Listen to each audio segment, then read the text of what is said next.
Well, hello there, everybody. Greetings and salutations. Welcome to the best damn movie-related show on the planet Earth, the John Campea Show, coming to you from right here on my YouTube channel. My YouTube channel, however, not in my home studio, I should say. I'm in Las Vegas right now for the annual Comic-Con. I'm in Las Vegas for the annual Cinemacon going on right now. That's what I'm here for. Cinemacon, for those of you who do not know, Cinemacon is like pretty much the most important event of the year for the movie industry. It's put on by NATO.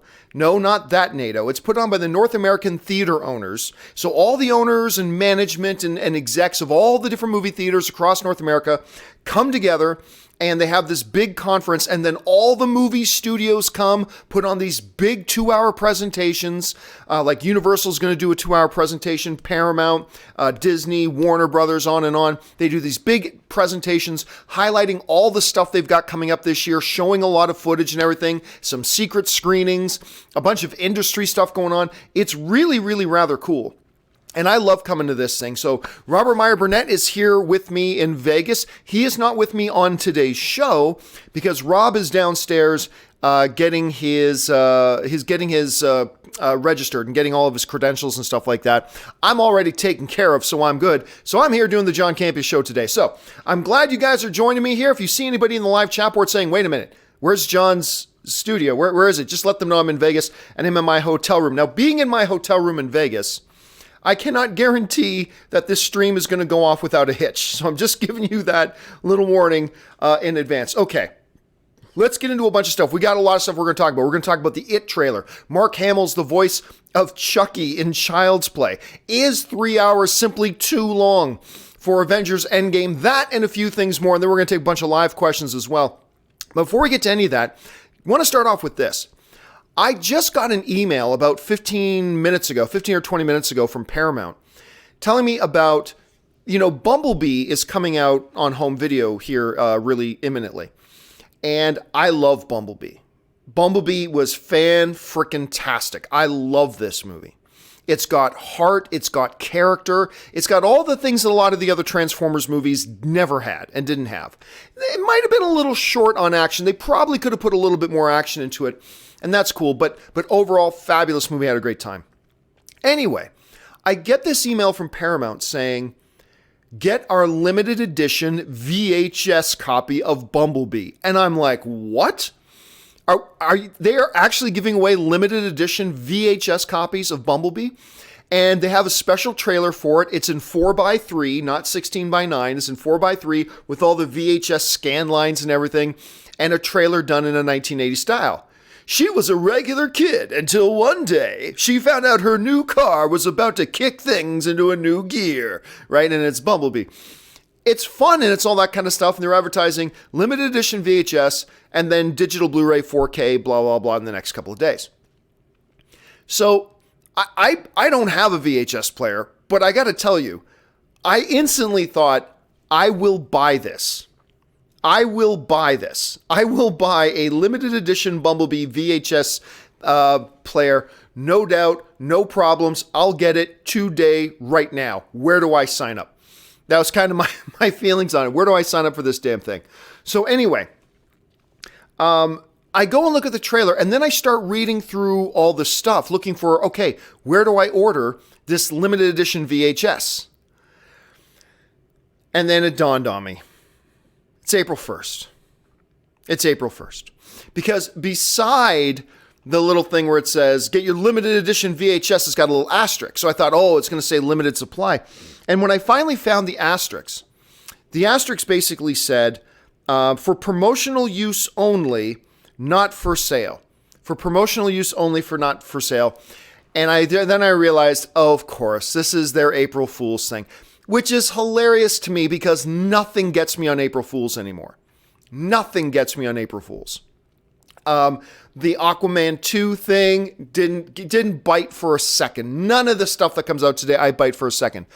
But I gotta say, and the reason I think I bought into this Bumblebee limited edition VHS thing was because it is a really good idea. I mean, think about it. With the era that Bumblebee is set in, doing a limited edition VHS release really wouldn't cost all that much. It would be a brilliant marketing gimmick. And it would have got a lot of people excited. So I think because it's just such a good idea that I kind of bought into it right away, and I was totally ready to go on it. But anyway, that's the one April Fool joke I think I'm going to get caught with today. And just to let you guys know, no April Fool stuff on this show. I don't do the April Fool stuff anymore because everybody sees it all coming now anyway. But Paramount got me. Full marks to Paramount. I can't wait to see their presentation tomorrow, but full marks to Paramount for that. Okay, with that down, let's talk about this next thing off the top before we get into our main topics.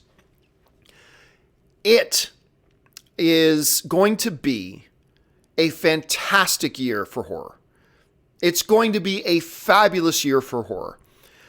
From It, La Llorona, I know I'm always saying that wrong, so I probably said it wrong again. Anyway, there's a whole litany of films that are coming out that look fabulous. Even Brightburn, you can make an argument, sounds like a little bit like a horror film, right? Anyway, so, but one of the movies, probably the horror movie I am looking forward to more than any other, and that includes It Chapter 2. And I'm excited about It Chapter 2. But the horror movie I'm probably more excited than any other is Pet Sematary. Which, if you guys have been watching my show for a while, you know, I didn't even think this movie was a good idea. I'm like, really? They're remaking Pet Sematary? Why remake that one? Like, I'm cool with remakes, but why remake that movie? Anyway. So then the trailers start to come out, and I'm like, hold the phone. This looks really good. Anyway, now they've put out what they're calling their final trailer. And it is the best trailer they've done yet. If you haven't seen it, you can jump on YouTube, just search for Pet Sematary trailer, final trailer. It's there, it comes up. And first of all, the entire trailer is great, but I'll tell you what knocked it over the edge for me as far as being the best trailer they've done for this movie so far. There's this little shot where the dad, he's talking to his daughter. She's now clearly come back from the dead. And she's like, I remember my birthday and everything went black because that's when she dies. And he's like, well, yeah, that happened on your birthday. There was an accident, but now you came back. And then there's a little pause. It's beautifully directed because there's this little pause that had beautiful effect. And then the little girl says, back from where? I'm like, oh, and I got chills. It's creepy as hell. I just bought it, and he's brushing her hair, and he's like, oh, what's that? And he pushes her hair apart. She's got all the staples in the back of her head because what the Undertaker would have done to her and all that kind of stuff. It's just creepy as hell. I cannot wait for this movie. Again, I really love it when there are movies. Well, I don't like not looking forward to movies, but I love it when there's a movie coming out that I think looks like a bad idea, shouldn't have done it, da-da-da. And then I completely get my mind changed on it. I love it when that happens. It doesn't happen a lot for us as film fans. So when it does, it's really cool. And I can't wait to see Pet Sematary. What do you guys think about it? Jump down into the comment section below. What horror film are you looking forward to the most this year? Jump on down and let me know your thoughts. Okay. With that stuff down and out of the way, let's get on to our main topics today. How do we select our main topics here on the John Campea Show? Well, it's really rather simple. You guys select our main topics by sending me your topics and questions by going to the website www.thejohncampeashow.com. And when you get to that website, you're going to see a form. Fill out that form, hit submit, and maybe, just maybe, you'll see your topic or question pop up here on the John Campea Show.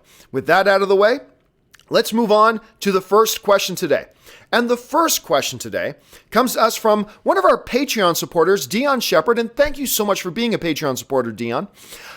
Hey, John and crew. So, I know AMC released a runtime for Avengers Endgame and then took it down. However, now I am seeing the runtime of 182 minutes on every theater website in my area. I'm in Ontario. If this is a confirmation of the runtime, my excitement level just went through the atmosphere.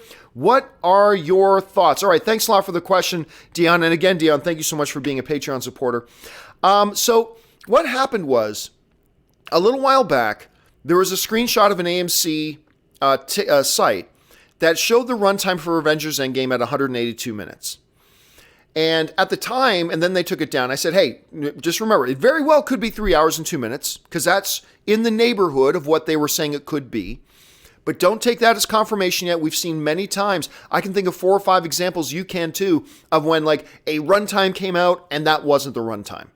So I said, let's not lock that in yet. It's not confirmed. And it's still not confirmed, but everybody the last couple of days I've seen, it's either been 184 minutes, 182 minutes, or 178 minutes, all within like 4 or 5 minutes of each other. But it's starting to look like it is indeed 182. That's not the final confirmation yet, but it looks like that's what it's going to be. So we've been talking about this notion of the runtime for a while. Look, let's start with this. Avengers Endgame is an incredibly anticipated movie. People are looking forward to this. At least those who are looking forward to it are looking forward to it a great deal and are incredibly stoked about it. There's a lot of enthusiasm, especially riding off the momentum that we had in Avengers Infinity War rolling into this. So obviously the people who are really into this hear the idea of 3 hours and go, yeah, because to some people, the longer the better, right? Understandable. Good food, the longer the meal, the better. Good sex, the longer the better. Great movie, the longer the better. Although that's not always the case with a great movie. Because sometimes we've all seen movies that would have been great if it was like 15 or 20 minutes shorter, right? We've all seen those movies. And if it had been 15 or 20 minutes shorter, it would have gone from a good movie to probably a great movie. So there's that case. Now, the excitement level is really for the people who are already into this movie. There are people who are more casual fans that look at a 3-hour runtime and go, oh my God, no. For example, big movie fan, my brother-in-law, Ray. Ray, who does the graphics here for the channel and all this kind of stuff, has been dying to see Avengers Endgame. Dying to see it. The moment he saw 3 hours, he went, oh, well, I'll probably wait for it then. I'll probably wait for it. Because there are people who do not like movies that are that long. And I've been getting more and more messages from people saying, if it's over 3 hours, I'm excited for it, but I'll probably wait till it comes out on home video. If it's 3 hours, all my friends at work who are probably, middle of the road fans, all my friends at work are saying they're going to wait for it on Redbox and blah, blah, blah, blah, blah, blah, blah, and all that kind of stuff. And then, of course, there's been the discussion we've been having about, whether or not theaters should look at reinstituting things like an intermission, which I think would be a great idea for movies that are over 2 hours and 45 minutes, 3 hours long, whatever. So it brings up the question, is 3 hours too long for Avengers Endgame? Is this just too long? Well, that depends on a couple of things. Number one, if you're trying to get as much box office as possible, then yes, 3 hours is too long. If one of the things you're talking about is, how big of a success can this, because the movie's going to be successful no matter what, right? I already told you, Endgame could be 2 hours of Kevin Feige, Bob Iger, and Alan Horn standing on screen, bobbling their balls in their hands going, you want to watch a movie? You want to watch a movie? And it would still make $1 billion, right? It would still make $1 billion. So this movie's going to be successful. The only question is, how successful will it be, right? If you're trying to gauge whether or not 3 hours is too long by, are you going to get the maximum amount of box office that you can? Then 3 hours is too long. Sure. I mean, remember, we've talked about Box Office Pro put out the report that says, hey, we're guessing maybe $280, $290 million opening weekend, unless, Box Office Pro said, the movie clocks in at 3 hours or more, in which case that limits the amount of screenings they can have, and then you'll probably have to drop that number a little bit. And of course, there are going to be some people like Ray, like other people, that look at a 3 hour runtime for a movie and go, that's a little bit too long for me, and they're going to take a pass. So if you're judging whether or not a 3 hour Endgame movie is too long strictly by, are you going to maximize your box office return, then yes, you can make an argument that 3 hours is too long. However, let me propose this. I've said for a long time that, people would often ask me, John, do you think an hour and a half is too short of a movie? Do you think 2.5 hours is too long? And what we talked about the other week is like, each movie has its own best runtime, right? Each movie has its own optimal runtime. Certain movies would be best at 90 minutes. There are a lot of movies that they will just have crisp pace and wrap everything up and be really satisfying at 90 minutes. And that's what those movies should be. Those movies should be 90 minutes long. It's not a matter of quality. It's a matter of what runtime brings out the best in this movie. Because like I said before, we've all seen movies that we came out and going, that was good, but it dragged in some places. It felt like it could have, if they sliced like 15 minutes out of the movie, it would have had much better pace and it would have felt much better. Right? We've all had that. Now, there are some movies that we watch that are like maybe 2 hours and 20 minutes long and go, man, it just felt like they rushed through everything. This movie could have benefited from being another 15 or 20 minutes long. You know what I mean? So some movies were saying, man, they should have sliced out about 15 or 20. And some movies we watch and we go, man, that felt rushed. They should have added another 15 or 20. And what I've always said is that, look, trust Kevin Feige. They are going to make Endgame the right length. Because there are some people saying, oh man, Endgame should be 4 hours long. No, it shouldn't be 4 hours long. It's going to have whatever length that is best for it. So if the Russo brothers and Kevin Feige come out and give us an Endgame movie that's 2.5 hours long, believe and trust that that's the right runtime for that movie. Don't just make it longer for the sake of making it longer. That'll ruin the film. But if this movie is 3 hours long, then I believe that that is the perfect length for this movie. You know, I had somebody this morning, a buddy of mine, sent me a message saying, why is this movie 3 hours long? I said, well, because apparently 3 hours and 15 minutes would have been too long and 2 hours and 45 would have been too short. That's why it's 3 hours long. So to me, yeah, if you're talking about just maximizing the box office return to its fullest potential, then sure, yes, 3 hours is too long, sure. However, that's not the question that guys like Bob Iger, Kevin Feige, the Russo brothers and Alan Horn are all asking right now. They're asking, what is the runtime of this movie that makes the best possible movie?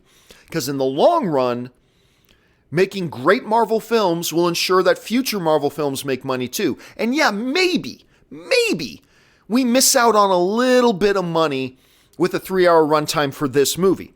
But if we make this movie the perfect length and give maximum quality to it, that little bit of money we miss out on for this one, we will make up for that in future installments because we keep perpetuating the solidness, the reliability, and the quality of our MCU films. And people will come back, and they'll come to our next film, and they'll come to our next film. So yes, they're going to miss out on a little bit of money. They will.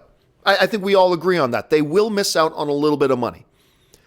But if this is indeed the perfect runtime for this movie, not 3 hours and 20 minutes, not 2 hours and 21 minutes, but 3 hours and 2 minutes.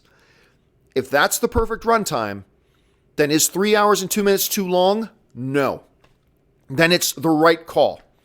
Even financially, because you don't just look at these financial questions in the small picture, you look at it long term. And making the better movie will make you more money down the road. Better movie now, more money down the road. You might miss out on a little bit here right now. Fine, we move on. So I know there are going to be some people that will complain that 3 hours and 2 minutes is too short. What are you, 3 hours and 2 minutes? This is the end of a 20-plus film run. It's an Endgame. It should be 5 hours long. I know there's going to be some people like that. I know there are some people like Ray that are going, 3 hours? What the hell? I want to see a movie. I don't want to run a marathon. Like, blah, blah, blah. I understand. But I think at the end of the day, the best thing to do is make the runtime of your movie the best runtime for your particular movie. Don't go into it saying, let's make it 4 hours long. And don't go into it saying, let's make it 2 hours long. Look at your script. Get a feel for the pacing, understand if it's got the right cadence, understand if it's feeling too rushed or if it's feeling too dragged, and then you come to your runtime and go with that, whatever it is. I mean, if it's 5 hours, you got to rethink things. And you go with that with whatever it is. And look, ultimately, you and I can't really say if 3 hours is too long or too short until we see it. Once we see it, then we'll probably come out and go, man, that was perfect. Or we'll go, it just dragged in some, it was great, but it dragged in some places. Maybe it could have been a little shorter. Or we might come out and go, man, that was awesome, but it felt really rushed. They should have added another. We won't know until we see it. But for now, I have all the faith in the world that 3 hours and 2 minutes, if that's the actual runtime, I trust Kevin Feige. This is probably the right length. And if that's the case, then no. 3 hours is not too long. A little bit of sacrifice financially, but they'll make up for that long term if they execute, and I think they will. What do you guys think? Do you think the 3 hour runtime is a good runtime? Do you think it's too long? Do you think it's too short? What are some thoughts that you have? Jump down in the comment section and let me know your thoughts. All right, let's move on here. Let's move on to question number 2. And the second question today comes to us from Clark Washington, who writes, one of the biggest stories that came out of this weekend's box office was Beach Bum, Beach Bum, becoming another flop for Matthew McConaughey. If people want to keep moronically stating that Jennifer Lawrence has lost her mojo, her career is over due to a string of misses, then why does no one want to make these statements for McConaughey's career when his last number of films have been even bigger flops? All right, thanks a lot for the question, man. And yes, Beach Bum has now come out. This has not been a good year for Matthew McConaughey. It gave us Serenity, which was apparently really bad. I didn't even see it. I was interested in it first when I heard about it. Then I saw the trailer for Serenity. I thought, well, this looks stupid. And then I started hearing from everybody, yep, this film's stupid. So I'll be honest with you, I just took a pass on it. Anyway, then comes Beach Bum. And I'll tell you what, I forgot even the movie was coming out this past weekend. I thought it looked cute, but apparently it's not all that cute. So the question becomes, is the Mcconaissance over?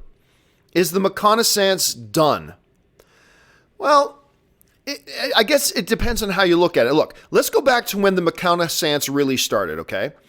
Back in 2011, Matthew McConaughey was still just a known star that wasn't taken very seriously, okay? He was understand,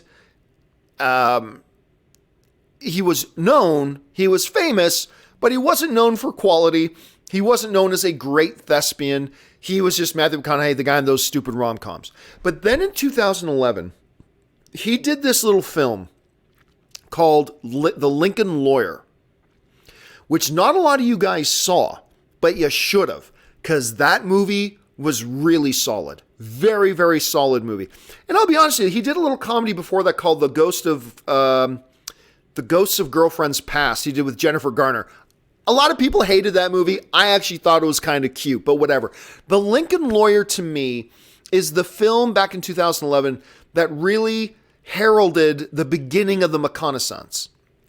Not everybody recognized it yet, and I didn't recognize it, but now that we look back on it in hindsight, that was the movie that I think was really kind of the start of the Mcconaissance, because that movie was solid and good. And I think a lot of people passed on it because, well, it's starring Matthew McConaughey. But then the people who saw it were like, wow, McConaughey was really good in this. Anyway, after that, he did a little movie called Bernie. Remember that? He was really quite good in Bernie.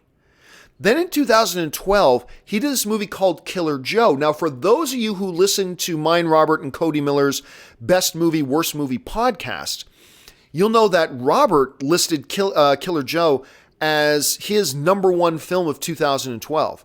McConaughey was incredible in that. Then shortly after that, he did a number of episodes of Eastbound and Down.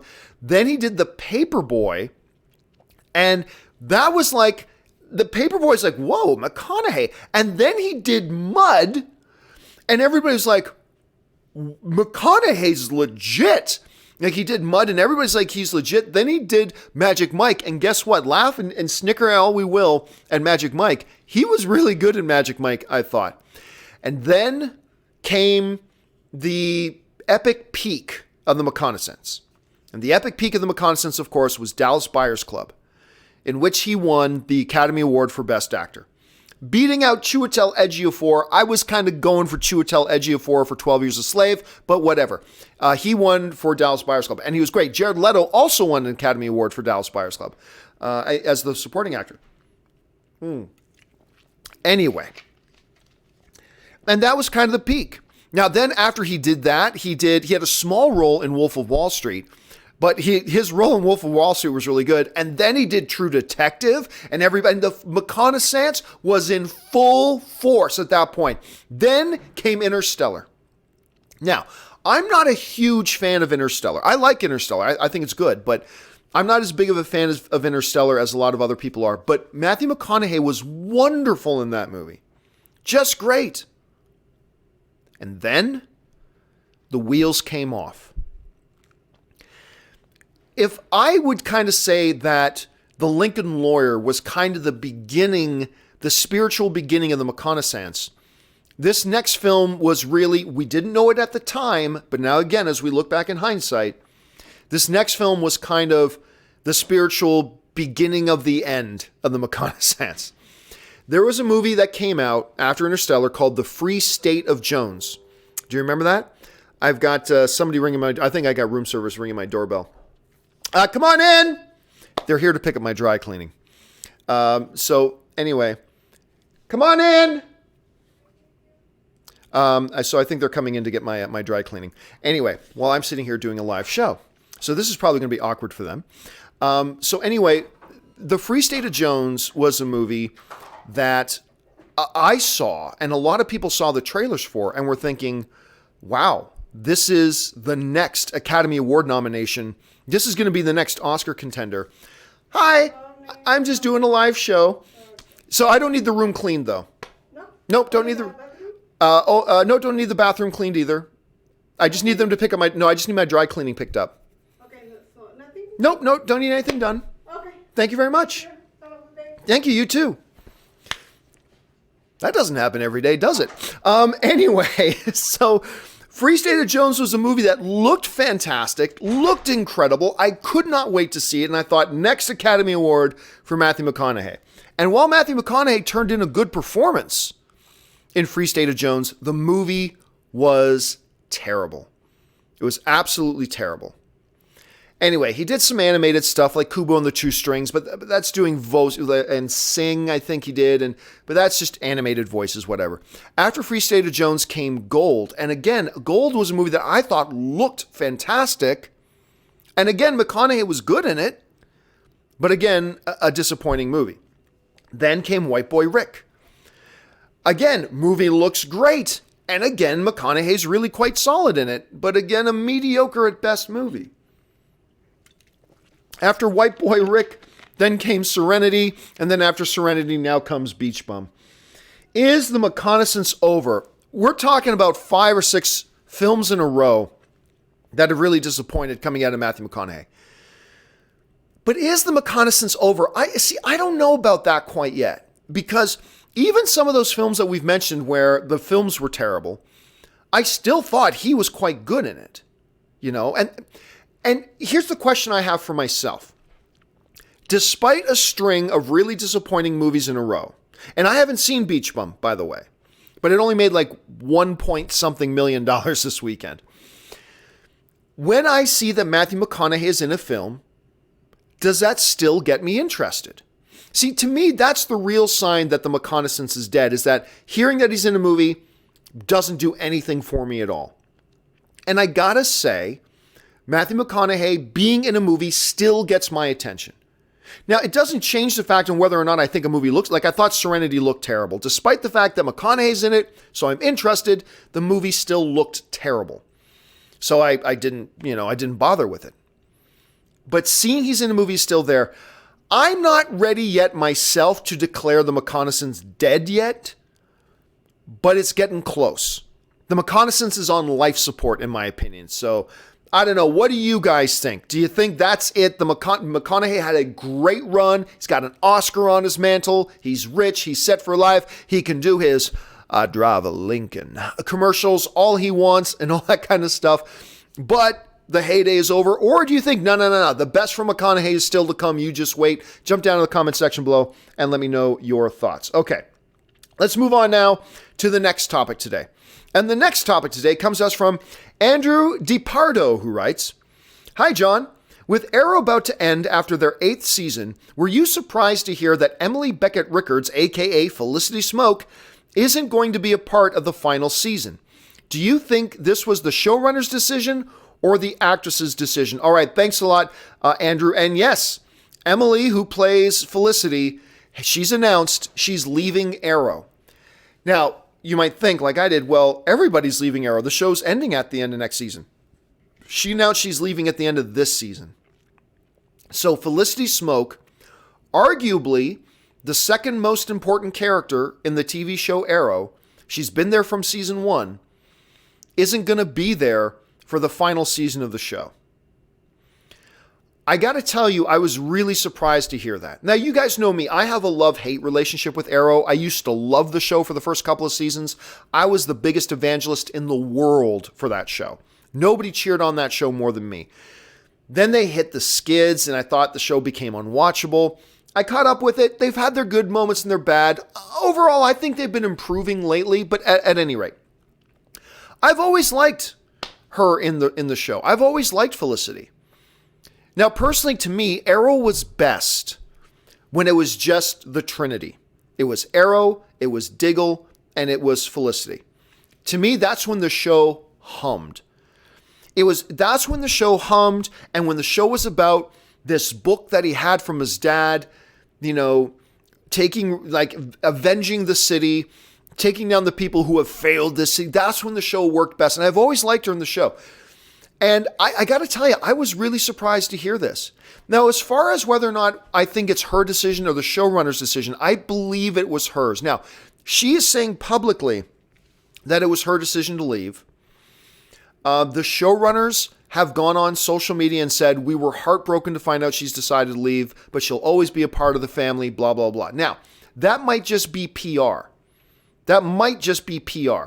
That might just be them saving face for themselves and saving face for her and saying, oh, yeah, no, everything's good. She just decided it's time to move on. Maybe she got fired and they don't want the drama, whatever. For now, I actually believe that it is what it seems. I believe that she made the decision to leave. So why leave at the end of season 7 when there's just 10 more episodes to do in season 8 to wrap up the show? Well, there's a lot of different possibilities. Maybe she's pregnant. Maybe she's getting married and wants to move away. I don't know. Maybe she's married already. I have no idea. Maybe she's just thought, I signed up for Arrow thinking it was going to be a one-season thing. And by the way, her character was only supposed to be in a couple of guest spots in the first season. They liked her so much, they turned her into a series regular. Maybe she thought, this isn't really what I signed up for, and I've been here for 7 years now.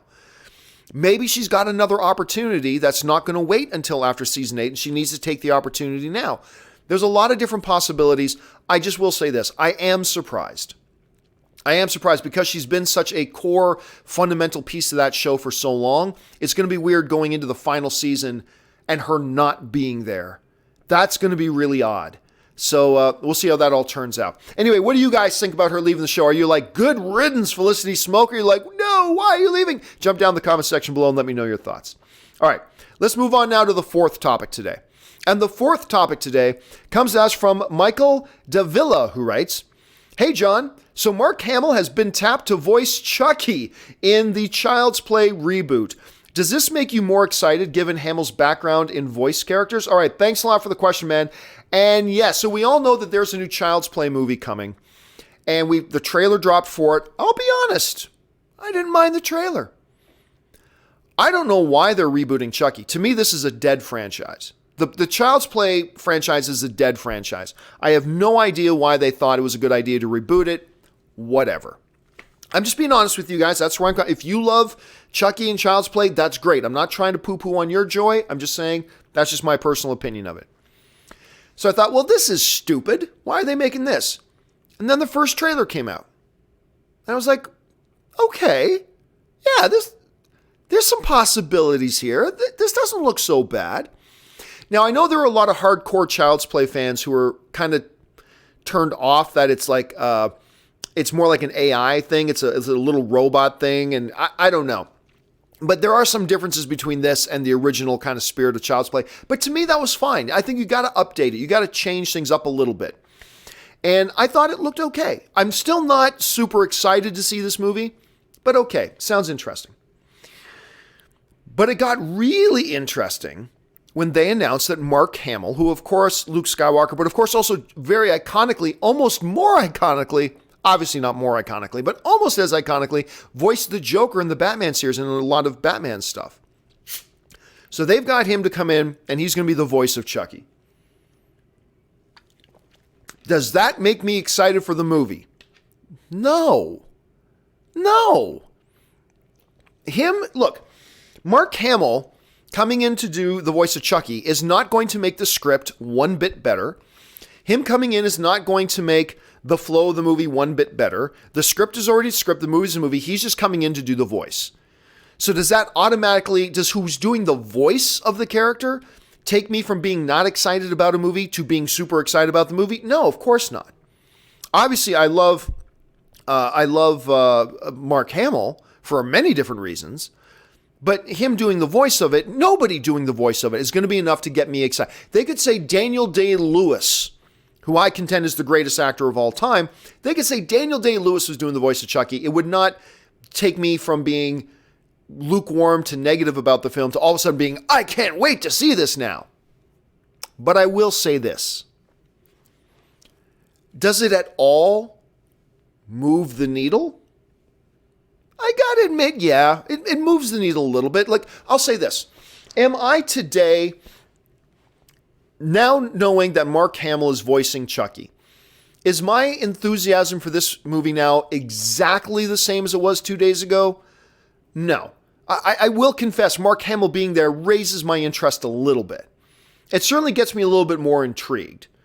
I mean, for no other reason, just to hear Mark Hamill do the voice.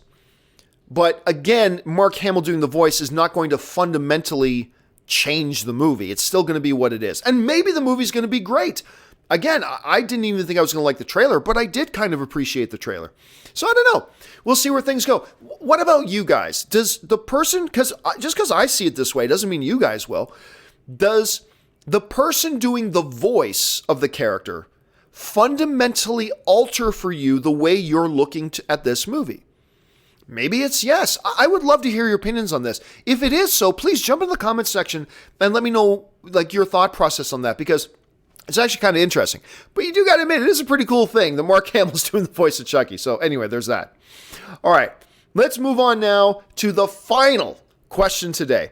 And the final question today, before we get over to the live questions, comes to us from Patrick Brown, who writes, there have been many actresses people have said are the quote-unquote next Meryl Streep. Emma Stone, Jennifer Lawrence, which I'll never understand that nonsense. You should. Jennifer Lawrence is one fucking amazing actress. Anyway, and Brie Larson. But is Lupita Nyong'o the person we should be looking at, especially after what she did in Us? All right, thanks a lot for the question, man. So, yeah, it seems like, look, there is one person on the throne. And that's Meryl Streep. No questions asked. There is but one high empress of all, and that's Meryl Streep. The woman not only has 3 Academy Awards on her mantle, she's been nominated 21 times. Actually, might be 22 now. For argument's sake, let's just say 21. I might be off by 1 or 2. Let's just go with 21 for argument's sake. She's been nominated 21 times. I mean, we start losing our minds over, oh my God, this performer's been nominated for 5 Oscars. That's incredible. 21 times. It'll never happen again. There will never be an actress or actor who ever gets that many nominations. Never, ever. You know how often we say, well, never say never. I'm saying it. Never. This will never happen again. You will never see an actor or actress actually pull off that many Academy Award nominations. It's just not going to happen. It just can't. There's no way it will. There's no way it'll ever come to fruition. Not a chance, never going to be. She will forever be the all-time leader in that. No doubt. No doubt in my mind whatsoever. Okay. That being said, there are some actresses who come along, like even they do it with directors too. Remember, M. Night had a short little streak and people going, oh, is M. Night the next Spielberg? Apparently not. But whenever somebody gets on a little bit of streak, people want to ask, is this the next so-and-so? Like everybody's looking at Zion Williams, right? And it's like, is he the next LeBron? It's like, well, cool your jets. The kid's 18 or 19 years old. Let's get a little let's not get ahead of ourselves. Now, we've got actresses like Emma Stone today, this upcoming group of actresses. Emma Stone, who is fantastic. Jennifer Lawrence already has Oscar on her mantle, several nominations. She's going to have more. She's incredible. And on and on and on. But is the person we should be looking at Lupita Nyong'o? I didn't love Us, but I liked it. I think it's a good film. The ending is just a mess, but notwithstanding the ending, the movie is really, really solid, very thrilling, entertaining. But I'll tell you what, I am going to be shocked if we get to the next Academy Awards and Lupita isn't nominated for Best Actress. The performance Lupita gives in Us is all-star. Absolute all-star worthy. She's nuts good in this movie. I mean, it's just insane how much I enjoyed her performance in it. Anyway, so could she be it? Now, remember, she's already an Academy Award winner. She won a Best Supporting Actress Academy Award for 12 Years a Slave, a movie in which Chiwetel Ejiofor probably also should have won an Academy Award, but Matthew McConaughey did it, so whatever. She is phenomenally talented. And by the way, maybe her best performance is a movie a lot of you guys did not watch, and it's called Queen of Katwe. It's a chess movie in Africa. I know, a chess movie set in Africa. Okay, I understand. That doesn't sound all that thrilling. The movie's beautiful. It just goes to your heart, and you just feel great coming out of it. Like, oh my God, a movie about good people doing good things. What? And it's amazing. I love this movie, and she was phenomenal in it. She was so good in that movie. Should she be in the conversation of the next Meryl Streep? I'll say no. Not yet. Not yet. She could very easily get into that conversation. Because does she have the talent? Oh my God, yes. She has got that unfair mixture. You know, there are some people in this business that they just have the unfair mixture, like a Javier Bardem. It is just unfair that a dude can be that good looking and have that level of talent. That's just not fair for the rest of us. It's just not fair. Lupita Nyong'o has that exact same unfair balance of power. She is one of the, and I feel no hesitation, no shame in saying this, she is one of the most gorgeous human beings alive. I just look at her sometimes and I don't realize, oh my God, 15 minutes have passed since I've been staring at her. Like, she's just that attractive, and her talent level is almost off the chart. Like, it's over 9,000. It's crazy how good she is. But the reality is right now, and of course she was great in Black Panther for sure. The reality is right now, she simply doesn't have the resume yet for us to be talking about her as the next Meryl Streep. Not yet. Like, she's got 12 Years a Slave. Great. Queen of Katwe. Great. I mean, yeah, she was in Star Wars, but that's just a voice. She was in The Jungle Book, but that's just a voice. The Queen of Katwe, she was stupid good. Then she was really good in Black Panther, yes. And obviously she is spectacular in Us. But in the grand scheme of things, that's a really short resume still. So while I will say right now that there are few actresses in Hollywood that get my attention more if they're in a movie than Lupita Nyong'o, next Meryl Streep, yeah, it's premature for that. It's premature to even have that discussion. 3 Oscars, 21 Oscar nominations, a career of dominance that spreads decades. Then Lupita, she's got an Oscar, good Oscar, 1 nomination, and a couple of really solid films. Let's give Lupita another couple of years. Let's give her 3 or 4 more years, then let's revisit this. And maybe she will, but right now it's just a little too limited. But there are very few actresses in this business that get me as excited as a Lupita Nyong'o because she's absolutely phenomenal. Okay, with that all down and out of the way, guys, let's take some time now and go over and take some live questions. You guys have been firing in some live questions. Hopefully our stream is holding up and this show is all going okay. All right, so let's go over and take some live questions right now. First one comes to us from J. Meister25, who writes, favorite cult classic film, my vote Napoleon Dynamite. I don't even know that I count that as a cult classic. It's a good little comedy. I don't know, maybe you guys, I don't consider it to have achieved cult classic status. But maybe I'm wrong about that. What do you guys think? Let me know. But right now, it's hard to not say like Army of Darkness. Army of Darkness is like totally one of my favorites. I would have to sit down and give it some more thought, J. Meister. But just off the top of my head, I reserve the right to change my answer later. But off the top of my head, I might say Army of Darkness. Okay. DC Patience writes, YouTube Premium gives you a free $1.99 super chat. That's what that's about. So somebody came on the show the other day and say, hey, John, YouTube gave me a free super chat. So here you go. I'm like, what's that about? Now I know what it's about, DC. So I guess apparently if you sign up for YouTube Premium, it gets you a free $1.99 super chat. Well, thank you for sending it here, DC. I really appreciate that. Life's Good writes, saw Us over the weekend and could totally understand why you hated the ending. Worked for me, though, and had me on the edge of my seat. I don't usually watch horror, but for Jordan, I make an exception. Yeah, look, I'm not a big, I'm not what you would call a horror aficionado.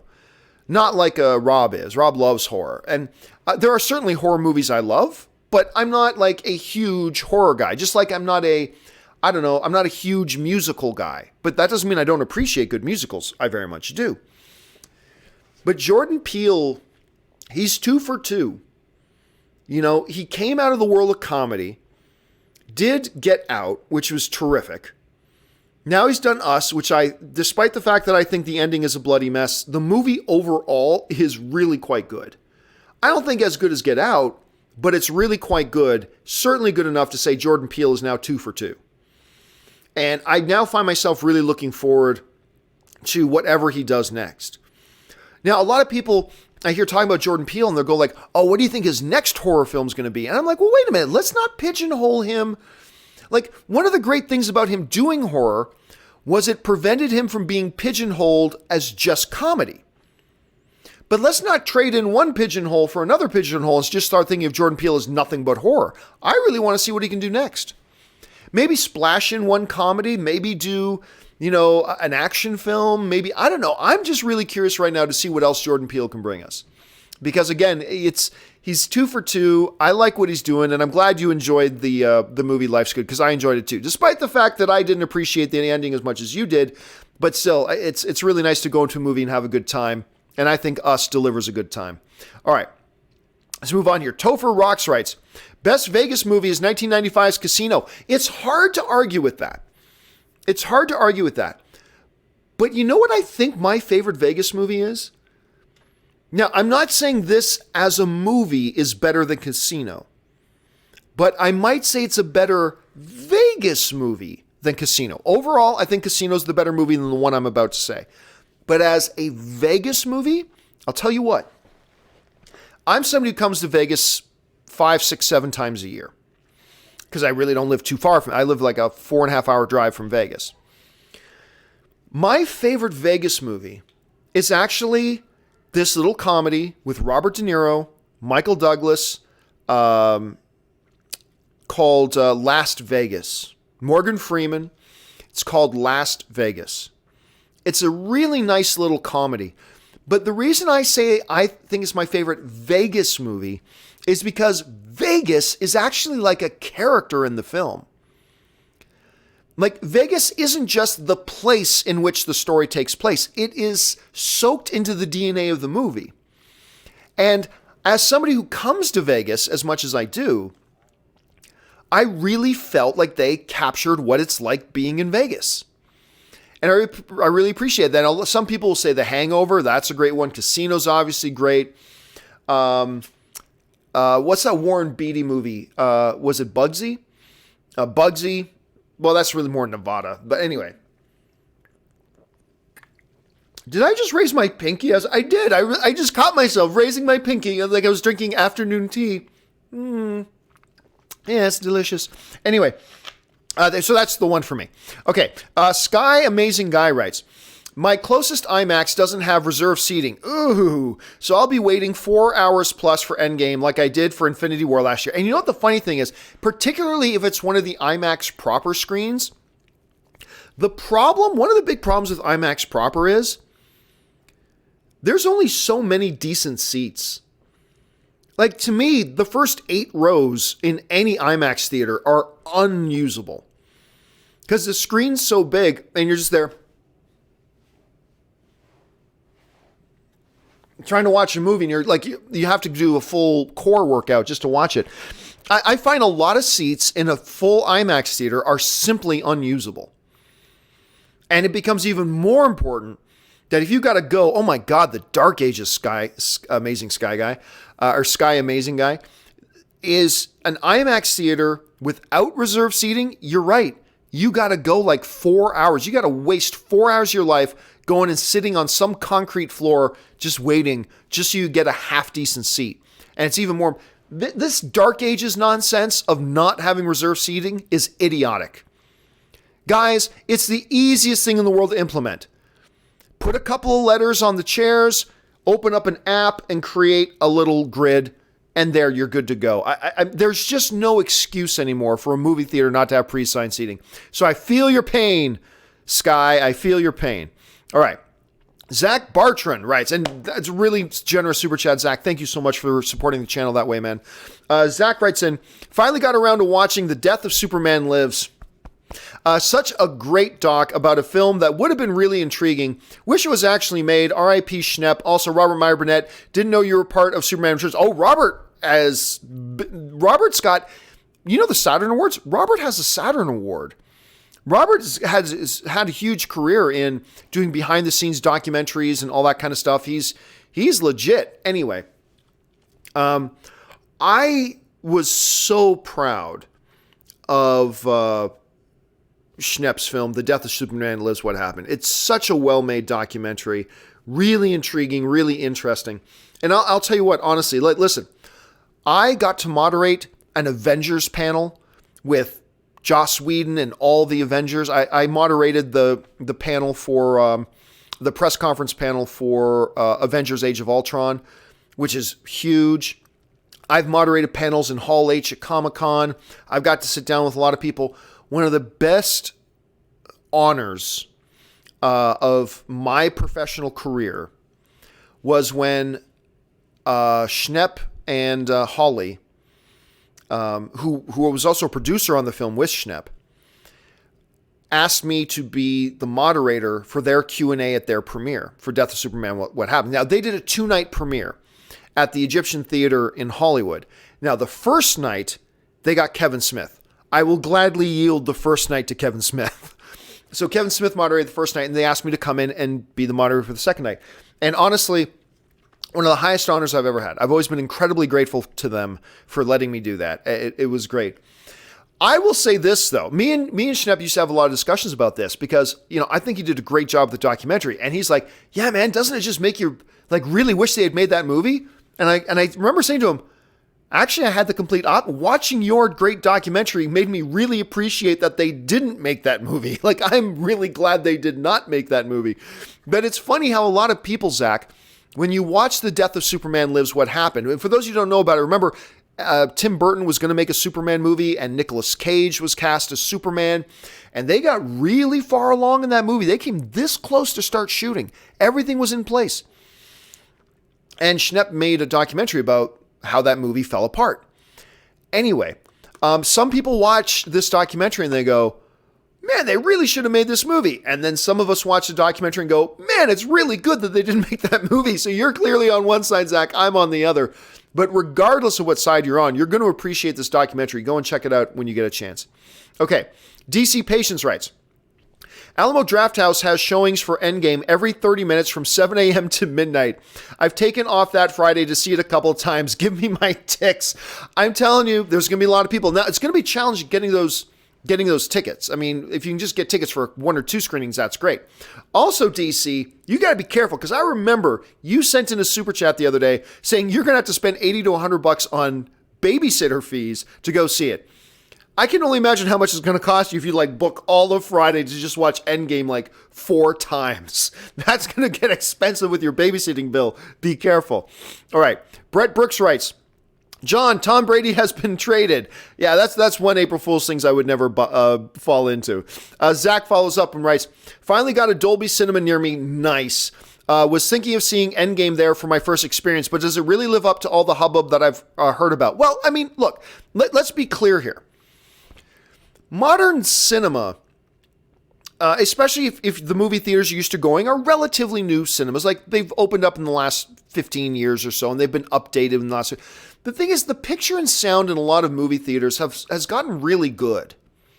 Good enough that, it's incremental improvements when you go from one to the other. I'll say this. To me, there is no question. My favorite movie-going experience is in an AMC Dolby Prime theater. The Dolby theaters at Prime are amazing. The Dolby theaters use this dual laser. It's a dual laser technology. It creates a picture that is so incredible to see. Then you immerse yourself in the Dolby Atmos sound, and that's incredible. And then if it is a Dolby at AMC Prime, on top of all that, you have these fabulous motorized leather plush recliners. It's just the best movie-going experience. Now, is it the difference of watching a 4x3 old VHS tape to suddenly jumping and watching a 4K digital Blu-ray? Is it that kind of a difference? No, it's not that kind of a difference. It's an incremental improvement. It's definitely the best, but it's not like a complete night and day difference. But I would say this, Zach. If you have the option to choose a Dolby theater as your first time watching Endgame, I fully encourage that decision. Fully. To me, I very easily prefer the Dolby experience over the IMAX experience, to be honest with you. I really do. Okay, let's move on here. Doshi writes, I actually like ketchup on my eggs. No joke, dude. I know there are some sick, twisted individuals in this world just like you. If I had a daughter, I wouldn't let her date you. But anyway, everybody has their food consuming preferences. I just don't understand that one, Doshi. Anyway, Dirk Walker writes, all Tony wanted to do was build a suit of armor around the world, and everyone gave him grief for it. He nearly destroyed the world doing it. Anyway, and everyone gave him grief for it. Then when it was needed, it wasn't there. I hope everyone acknowledges how right he was at Endgame. The problem is, Dirk, that there wasn't even going to be a planet around to defend, because his way of building a suit of armor around the world nearly destroyed the world. His way of building a suit of armor around the world was Ultron. Nobody didn't like the idea of him building a suit of armor around the world. Nobody hated that idea. But there were lines that he crossed that he shouldn't have, that proved he shouldn't have, because it led to the creation of Ultron and nearly ended up in extinction for the human race. Forget half the human race being wiped out, which is what Thanos did. Ultron nearly killed everyone on the Earth. He wanted to create an extinction level event. Man, why is everybody give Tony a hard time? Because he nearly killed everybody on the planet. That wasn't his intention. It isn't what he meant to do. He had the best of intentions, absolutely. But he still nearly caused the extinction of the human race. Keep that in mind. Just keep that in mind, Dirk. He came that close to the extinction of the human race. Again, nobody disliked the idea of protecting the Earth, but there are ways to do it and there are ways to not do it. Because, like I said, Tony's solution almost had worse effects than the problem. The problem being Thanos maybe wiping out half of humanity. Tony nearly wiped out all of humanity because he crossed certain lines he shouldn't have crossed. So no, He was not right in the end. He was quite wrong in the end. Anyway, but even Tony acknowledges that. It was a mistake. He learned. He grew. He was trying to do the right thing. Hey, look, a lot of the stupidest things we do in our lives, I know I can say this, a lot of the stupidest things we do in our lives usually start off as being well-intentioned. Like, I wanted to help, but I ended up making things worse. You know, I think a lot of us will probably agree with that. When we look back over maybe some of the dumber things we've done and some of our biggest failures, it often will start in a place of having the best intention, but maybe we didn't think it through all the way. You know what I'm saying? Anyway, okay, thanks for that, Dirk. Zombatron5678 writes, honestly, really curious what roles Okoye, Wong, War Machine, and Valkyrie will have in the movie, especially since the director said all characters that survived the snap did so for a reason. I don't know. I mean, look, it could go one of two ways. Look at Wong in Infinity War. He was essentially there for one big scene, the big opening scene in New York when Ma comes down. He plays a role in that, saves Tony's life. That's why Tony says, Wong, you're invited to my wedding. Wong saves Tony's life and then goes back to the Sanctum. So an important role to play, but a small role, right? Fair enough to say. So when we're looking at a lot of these characters that aren't named Captain America or Iron Man or Hawkeye or the original Avengers, there could be an argument to be made that you might see them in the same kind of role that Wong had in Infinity War. He's there for a moment, plays his role, an important one, and then moves off to the side. Maybe that happens to characters like Ant-Man, to characters like Okoye, to characters like Wong, which they already did that with in Infinity War. Or the second thing is they become very major key players that have more than 7 or 8 minutes of screen time each. It will be interesting, Zombatron, to see which way they go with that. The trailers haven't given us much indication. Now, I will say this, though. I don't think we've seen Okoye in the trailers at all, have we? I don't remember seeing her. I don't think we've seen Wong in the trailers. I know we haven't seen Valkyrie in the trailers. We have seen War Machine in the trailers. So I don't know if that's any indication of how much or how little they'll be in the movies. Let's keep our eyes open for that. Okay. Jay Bling writes, for undisclosed reasons, Marvel Studios has just decided to pull Captain Marvel from theaters after making $990 million worldwide, just short of $1 billion. Yeah, again, I'm not falling for any April Fool's stuff. I think Captain Marvel now in its 4th or 5th week is still number 3 at the box office. Just made another, I think, 20 plus, 30 something million dollars again. Now at $900 million, it will cross the $1 billion mark this week, which is just still crazy nuts. All while we're getting hyped up for Endgame. It's crazy. Okay, Ethan's Tech World writes, John, what if, are you looking for a question? April 1st. There you go. You guys can never resist getting a chance to rub it in a little bit on me, can you? All right, Willow Yang writes, I hope you have a great time in Vegas. Having a pretty good time so far. I just got in last night. Actually, flew in last night. Had a great flight in here. I love look, guys, I'm telling you what, Caesars always treats me so well. Caesars always puts me up. If you come to Vegas, guys, if you have the opportunity, stay at Caesars Palace. It is a great place to be. It's a great place to stay. Magnificent food, good entertainment, all that kind of stuff. You're right in the heart of the Strip in Vegas. Gorgeous views. I'll take some pictures and put it on my Instagram later, views from my window. It's nutty gorgeous. But yeah, if you guys get a chance to come to Vegas and hang out, stay at Caesars or another Caesars hotel. Caesars owns like 12 hotels in Vegas. Stay at a Caesars hotel. It's never a wrong thing. Anyway, aside from poker, what other gambling games do you like to play? I don't gamble. I really don't. I mean, some people say poker is gambling. I'm not going to argue that. It's just a game I like to play. I love playing poker. I'm a poker player. I don't do slot machines. I don't play blackjack. I don't play craps. I don't play anything. I just play poker. When I do play, when I have time to play, I like to play poker because I'm a poker guy. I mean, that's just kind of what I am. But yeah, really nothing else because I suck. I'm not a good gambler. I'm terrible. I don't even bet on the UFC fights or anything. I'm just not a good gambler. So, but I like to play poker and that's about it. All right.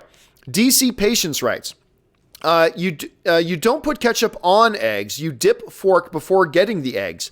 Got to eat with something salty like bacon or hash browns. Perfect breakfast. Oh, D, why are you doing this? Why are you trying to end our friendship? Huh? What have I done to you? Why are you hating on me like that? We had something good going, D. You and me had something good going, and now you got to just ruin it. Don't know why you had to do that. Ugh, ketchup with eggs is just... Gag reflex starts to go off. Oh, DC, why you do me dirty like that? Anyway, Mike Hill writes, happy birthday to Ben Rayner. Oh, is it Ben Rayner's birthday today? Ben Rayner, for those of you who don't know, has been a very long time active member in our film fan community. So if it is Ben's birthday, happy birthday to Ben. Thanks for bringing that up, Mike. Murray Reich writes, what if Thanos hated ketchup on... See? You guys will just not let me go on this. What if Thanos... What if Thanos hated ketchup on eggs? Is he still irredeemable? Well, okay, now wait a minute. Now I got to think about that. If I were to find out at the beginning of Endgame, if like Captain America and War Machine and Black Widow did some research and says, you know what? We just found the common thread. Everybody who was dusted on Earth were people who ate ketchup with their eggs. Then I might go, Thanos might not be all that bad. Thanos may have had the right idea. I'm not saying I would. I'm not condoning Thanos' genocide. I'm just saying, Anyway. All right, the Delusionator writes, on spring break, just want to say hi and I enjoy the show. Have a great spring break, man. And thank you for joining the movie fan community here today and talking movies with us. And I hope you have a great time, man. So thanks for sending that in. All right, Matt Phillips writes, what if Disney wanted to make up for the Star Wars holiday special? Could you see them doing it with the Drax family and using the Guardians of the Galaxy as Luke, Han, etc.? Oh my God. One of the greatest, most horrible things ever to happen to geek fandom is the Star Wars holiday special. And here's the thing. I've had friends of mine who have heard so many bad things about the Star Wars holiday special that they just don't believe it. The thing about the Star Wars holiday special, and I know most of you still haven't had a chance to watch it, and good for you, but you hear about how bad it is. You hear about how horrible it is. And I think most people today just think it's like an urban myth, that it's not that bad. Nothing can be that bad. And you, my friends, are wrong. It really is unimaginably, unfathomably, irredeemably, mind-numbingly, completely wretched. Like, you will watch 5 minutes of this thing and go, is this a joke? Like, is this whole thing one big April Fool's joke that went wrong? Is that what's going on here? Because how could something like this even exist? How can something like this even have a place in the realm of reality? How can this be a thing? How can this thing be real? It's just crazy. Should Disney or something do something similar but instead of, Chewbacca's family back on Kashyyyk, could it be, Drax's family, who was killed apparently by Ronan the Accuser? I really think they would have learned their lesson and not even attempt to do such a thing. I think by now they would have learned their lesson and not even attempt to do such a thing. Okay, anyway. Chandrasekhara writes, Iron Man needs to retire happily and marry Pepper. That's the thought process, and he's tried to retire. Remember, at the end of Iron Man 3, it ends with him taking out the arc reactor and saying, okay, I'm not Iron Man. And then all of a sudden, Avengers Age of Ultron comes up, and he's Iron Man again. No explanation, nothing. Iron Man 3 ends, I'm no longer Iron Man. Avengers Age of Ultron, and he's just back being Iron Man again. So they've never really explained that. But they do kind of touch on a little bit in Avengers Infinity War when he's talking to Pepper, and it's like, hey, look, he's got a responsibility to save the world. So that's hard to walk away from. It's hard to walk away from, especially if your wife lives in that world. You got to make sure you're keeping it safe. Robert Johnson writes, how close can Brightburn get to Superman while avoiding copyright/trademark lawsuits? It falls under fair use doctrine in the law. there is a lot of leeway you can have when you're doing parody. Parody affords you a lot of leeway. And the one thing about Brightburn, it is clearly parody. But often when we think of parody, we think in terms of yuck comedy, slapstick comedy, right? Parody can be something else. Brightburn is definitely parody, and it's definitely something else. The moment it stops being parody, that's when they can get into trouble. But honestly, Robert, it looks like they're pretty safe in that parody zone because they're doing something, they're taking the idea of it and completely turning it on its head. And it's not like they're making a serious Superman movie.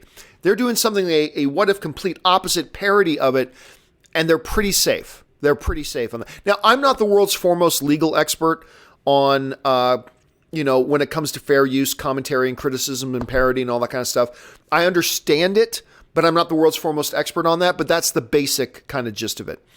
Okay, Robert follows up with, Marvel Studios' visual dictionary suggests that Loki's Infinity Stone may have unlocked something latent inside Wakanda. Over under 20%, the Infinity Stones unlock latent abilities on a global lever in Endgame. I assume you're probably talking about something like mutation. Could the Infinity Stones' presence on Earth unleashed mutation, and could that be the doorway, the crack in the doorway that leads us into the possibility of X-Men in the world? I will take the under 20% on that, Robert, but not by much. Again, the frustrating thing with mutation and X-Men in this universe is one of the big pieces of frustration with the X-Men in this universe is that there's not a lot of good ways to solve this problem. And I just keep hearing solutions saying, nope, you can't do that. Nope, you can't do that. But I'm not offering any better solutions myself. I mean, that's frustrating. So when you come down to there's no good ideas there, and I'm almost at this point, guys, I'm almost to the point that I don't think there is any good way to bring the X-Men into this universe. No good way to do it. They're all bad ways to do it. So maybe it's about then, okay, what's the least bad way to do it? And we're just going to have to accept, look, at some point they're going to bring in the X-Men and it's going to be a lame excuse and a lame storyline that they use to bring them in. But once they're in, right? So maybe it just becomes a way of saying, let's just find the least stupid way. That doesn't sound like a stupid way. Again, it's still not something I would in general be in favor of, but I haven't had any better ideas myself. So I'll still take under, but not by much. Not by much. You might be onto something there, Robert. Let's keep an eye on it. Okay. Moving on. Robert also follows up again with, if so, why not unlock abilities in Eric Killmonger? Oh, like turn Eric into a mutant? I'd really like to see how he'd react when people of all races come together to hate mutants. Well, you do know what the problem with that, though, is, right? He dead.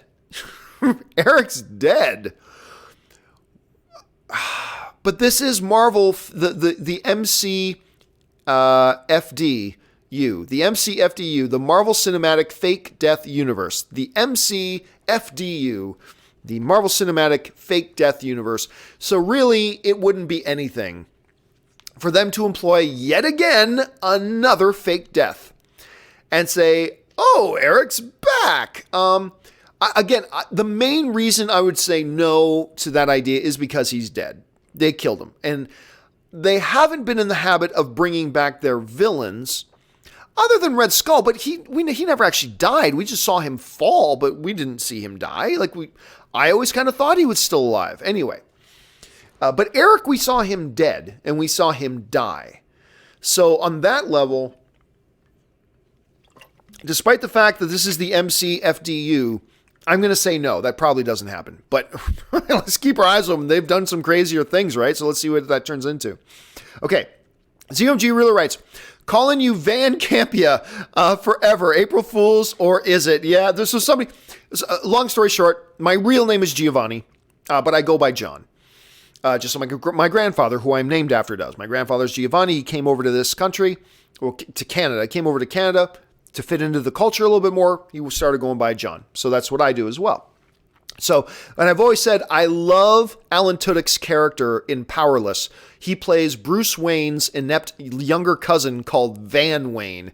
So anyway, ZMG was saying, I'm going to call you Van Campea. There you go. No, Quizada writes, favorite things about Avengers movies are the memes. Yeah, there's some great memes. There. By the way, I don't have it right here, but I wish I did. Somebody mentioned Renata the other day. Remember Renata? You may not remember her, but she was Pierce's maid. Remember that scene in Winter Soldier? Pierce is in his kitchen talking to Winter Soldier, and then his maid, Renata, comes back and says, sorry, sir, I just forgot my... He's like, oh, Renata, why didn't you knock? And he shoots and kills Renata, right? And I said, somebody should have made an Avenge the Fallen poster for Renata, and I can't remember who, but one of you guys actually made Avenge the Fallen poster of Renata and sent it to me, and I loved it. Absolutely loved it. But yeah, the memes have been great. Okay, Ninjatrocity TV who sent in a really great super chat. Thank you so much, man, for supporting the channel. I appreciate that, man. That's really generous. Yo, John, what's up, homie? Since the Disney/Fox deal is on, do you think it's possible we could see an Easter egg/cameo X-Men Fantastic Four in the post-credits of Endgame? Sorry if I asked this before. I have the attention span of a sock, so bear with me. Hey, yeah, it is a question that's been asked before, but hey, not everybody watches every show. Don't sweat it. And it's still fun to talk about. Anything is possible. Let's just start with that blanket statement. Anything is possible. They could do something like that. My question is, why would they, and would we really want them to? The movie was completely wrapped and they had picture lock before the Disney deal was complete, right? So there's that. The other thing to keep in mind is why, I am still unclear about this. Why does everybody want Marvel to rush Fantastic Four and X-Men? Why is everybody in this complete rush to get them on screen? Kevin Feige had the rights to Black Panther for years and years and years and years. Did they go once they had Iron Man out? Quick, let's do Black Panther. Quick. We have his rights. Let's make him right now. No, they didn't do that. They took their time. When it's right, that's when they launch it. When it fits into their overall plan, that's when you launch it and introduce it. They had the rights to Ant-Man from the beginning. Did they go, quick, we're making MCU movies. We have Ant-Man. Make an Ant-Man thing right now. Put Ant-Man in the post-credit scenes. Do Ant-Man. No, they didn't do that. They waited. And they waited. And they waited until the timing was right. And then they worked Ant-Man into their story at the right time. They had the Captain Marvel rights forever. They go, quick, make Captain Marvel. She's the most powerful of them all. Make Captain Marvel. No, they waited. They took their time. They let their story unfold, and then they did it at the right time. I'm just a little confused, Ninjarosity, about why, and I'm not saying you're doing this, but I see a lot of people in the fan community losing their minds and wanting Marvel to stop doing what made them successful, being calculated, being patient, and by planning things out extensively, and then when the time is right, doing something. That's what's made them so successful. I'm a little bit confused as to why there are so many people in the fan community right now that are completely obsessed with the idea of getting Marvel to go completely against their regular DNA and do something that is completely against the way they do things. And it's like, okay, they're watching their watches, watching the clock tick down to, the Disney-Fox merger is now complete. Quick, put in Fantastic Four. Quick, put in the X-Men. Put them in now. Do it now. And why? Why would we want Kevin Feige? First of all, why would Kevin Feige do that? Secondly, why would we want Kevin Feige to do that? Why would we not want Kevin Feige to take the same approach with X-Men Fantastic Four that he's taken with all their other characters? Pace it, plan it meticulously, prep it, and then when the time is right, start to introduce them. Why would you rush and go, okay, Fox Disney deal's now done. Quick, go out and cast Reed Richards. But we usually take like a 6 month to a year long process of casting these roles. Doesn't matter. You got 2 days. Go find me my new Reed Richards because we got to shoehorn him into a post-credit scene in Avengers Endgame. Go. That's not how Marvel does things. Now, I'm saying all that, but remember the big blanket statement that I said at the very beginning. Let's not put anything past Kevin Feige or the Russo brothers. Well, the Russo brothers won't have anything to do with it. Let's not put anything past Kevin Feige at this point. Okay? Put nothing past Kevin Feige. He is as capable as completely turning everything on his heels and surprising us as anybody. So I ain't going to sit here and say 100% guarantee we're not going to see X-Men and Fantastic Four. I can't do that because it's Kevin Feige. He could totally shock us and surprise us. I'm just saying, when you look at how Kevin and Marvel have done things, shoehorning and forcing and rushing an X-Men cameo or a Fantastic Four cameo in a post-credit scene is completely out of character. It would be completely out of character for Kevin Feige and the MCU at this point. And I just don't know why we even want that. Like, I'm as excited to see what they do with Fantastic Four as anybody, but I want him to take his time. Make it perfect. Do it right. Don't rush out in 72 hours and say, oh, now we got to cast our guy in 72 hours. I just don't get it. So I'm going to very firmly say I'm going to be really surprised if they do. But we can't call it a guarantee that they're not going to do it because it's Kevin Feige and maybe he'll surprise us. But again, I just don't see why they would, and I certainly don't see why they should. So anyway, that's where I'm at, Ninjarosity, and what we've been talking about the last few days. And don't worry at all the fact that, again, not everybody watches every show, and it's always fun to talk about this stuff. So thanks for bringing it up, dude. All right. Jaron Morris. Thoughts on Batman Endgame and Eternal? I never really read it. So for those of you who don't know, like, Batman Endgame is the Joker returns, and like all the members of the Justice League get his Joker toxin and they go a little bit crazy. And Batman's basically got to fight all the Justice League, right? Interesting premise. I've never really read it though. I never sat down to read it, even though I keep hearing about it. And I really should sit down and read it sometime. But anyway, that's my thoughts, Jaron. Jaron follows up with over under 15%. The kid wins at the end of Brightburn. Oh, I'll go over 15%. Oh yeah. I'll take the over on that. I'm not saying he will. I'm not saying I'd take over 50%, but 15?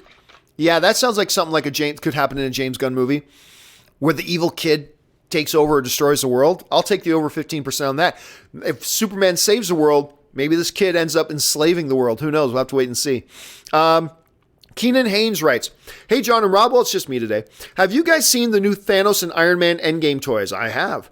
The Infinity War Thanos was awesome, but this new one is killer. Glad I waited. It's funny. First of all, the new Thanos one is great. It's great, and I would love to own it. But it's going to be like $300 to $400. Not sure I'm going to shell that out. And I know it's the new thing. It's the new hotness. But somebody brought this up the other day too, Keenan, the two Thanos hot toys. I just find there be a little bit more personality in the Infinity War Thanos. So I still lean towards the Infinity War Thanos, to be honest with you. I still lean towards the Infinity War Thanos. Just barely. Don't get me wrong. I would love to have either of them. I mean, that new one in Endgame with the sword and everything looks incredible. But I think if I had to choose just one, if some rich dude came in my room and said, hey, John, love the show, man. Let me buy you a hot toy. I can either get you the Infinity War Thanos or the Endgame Thanos. I think I would probably go with the Infinity War Thanos. Again, to me, it's just a little bit more personality, but it would be a win-win either way. They both look crazy good, but I certainly ain't spending close to $1,000 just to buy both. But anyway, yeah, they do look great, Keenan. All right. McKinley Woodson writes, I watched Wonder Woman again last night. It's a really good movie. The fight scene with Ares was just not good. What do you think happened? Length of the fight or CGI? Still excited for Wonder Woman 1984. Dude, I completely agree. Wonder Woman is a thoroughly enjoyable movie. Patty Jenkins did a great job, but yeah, they kind of dropped the ball with that big last battle scene with Ares. That was, let's just say, not the highlight of the film. What happened? I mean, honestly, it's a situation where It's hard to make good action scenes that everybody loves. It's hard to do it. And they tried to make something that felt big and epic. And I'm sure there are people who do like the scene, and that's great. They tried to make it big and epic, and to me, it just didn't work. It didn't work. It didn't work in the way that I think they wanted it to work. It didn't work in the way that it could have worked. But, I mean, what happened? Well, what happened was they tried, and they didn't quite work out. I wouldn't look too much into it beyond that. But it really is a shame that probably the weakest part of the film has to come right near the end during the climax. I mean, you never want to have a big, weak part of the film, but you'd almost want it to happen in the middle of the film when you can hit it and then you can get over it with more good stuff. It's always unfortunate when it happens near the end, but still, it reminds me a lot of Us, right? Really solid movie, enjoyable all the way through, drop the ball a little bit at the end, but still overall a thoroughly enjoyable experience watching it. And I had a good time with it, but I completely am with you, McKinley. They did kind of drop the ball at the end, but hey, it didn't kill the movie. It wasn't so bad that it ruined the rest of it. It just was a little bit weak. Fine. The rest of the movie was still good. All right. Keenan Hayden writes, any word on when Endgame tickets go on sale tomorrow? Well, first, we don't even know 100% for sure that they do go on sale tomorrow, but that is what I've been saying I expect. I do expect them to go on sale tomorrow, and I wouldn't doubt if they go on sale like 9 a.m. or something like that. If you're like me, a lot of us will be huddled over our keyboards, getting ready to punch buy for as many screenings as Endgame as we possibly can. I know I am going to max out my Endgame, my AMC A-list docket completely on that, but my guess, pure guess, nobody's told me this, my guess, 9 a.m. And they're going to drop a new trailer with it. Again, I don't know that they're dropping a new trailer with it. I'm just guessing they will, but I think they're going to drop a new trailer, and it's going to say, tickets on sale now, and then people will go buy, and that's going to be like all of us in America. All right. Rinal Alir writes, hi, did you hear anything about a Matrix remake? I mean, they've been talking about it for a long time. I personally don't see why you would do a Matrix remake at this point. I mean, I guess it has been 20 years, but it still feels like people still watch the Matrix today, you know? So I just don't see the appeal to doing a remake, but yeah, anyway, they've been talking about it for years, but I've never heard about it getting anything close. I haven't heard about them getting close. Corey Harper sends in a couple of super chats. Thank you so much, Corey. HV39000 writes, did Pepper lie to Tony in the beginning of Infinity War that she was pregnant? I think she was about to tell him when her phone call got cut off on Ma? Was it your grandmother? Oh, you mean Ma. Okay. On Ma's ship, and their baby got dusted. Oh, baby got dusted in her womb. Okay, hold on a second. Let's just be clear, HV3. Let's not get into this discussion about whether the baby got dusted in the womb, okay? What I do not want is a bunch of pro-choicers going, if it's in the womb, it's not a baby yet. And then I don't want to go the other way and have a bunch of pro-lifers go, it is alive, it's the baby in the womb. I don't want to get in that debate here, okay? I don't want to get, don't open that can of worms. Let's leave that aside for now, okay? I do not want to get into that. Anyway. I do believe, and I've said this before, I do believe Pepper was pregnant. And I believe she was keeping it from Tony as a surprise. And I believe that when she got cut off on the phone, I think she was going to tell him, you got to come back because you're going to be a dad. I do think that.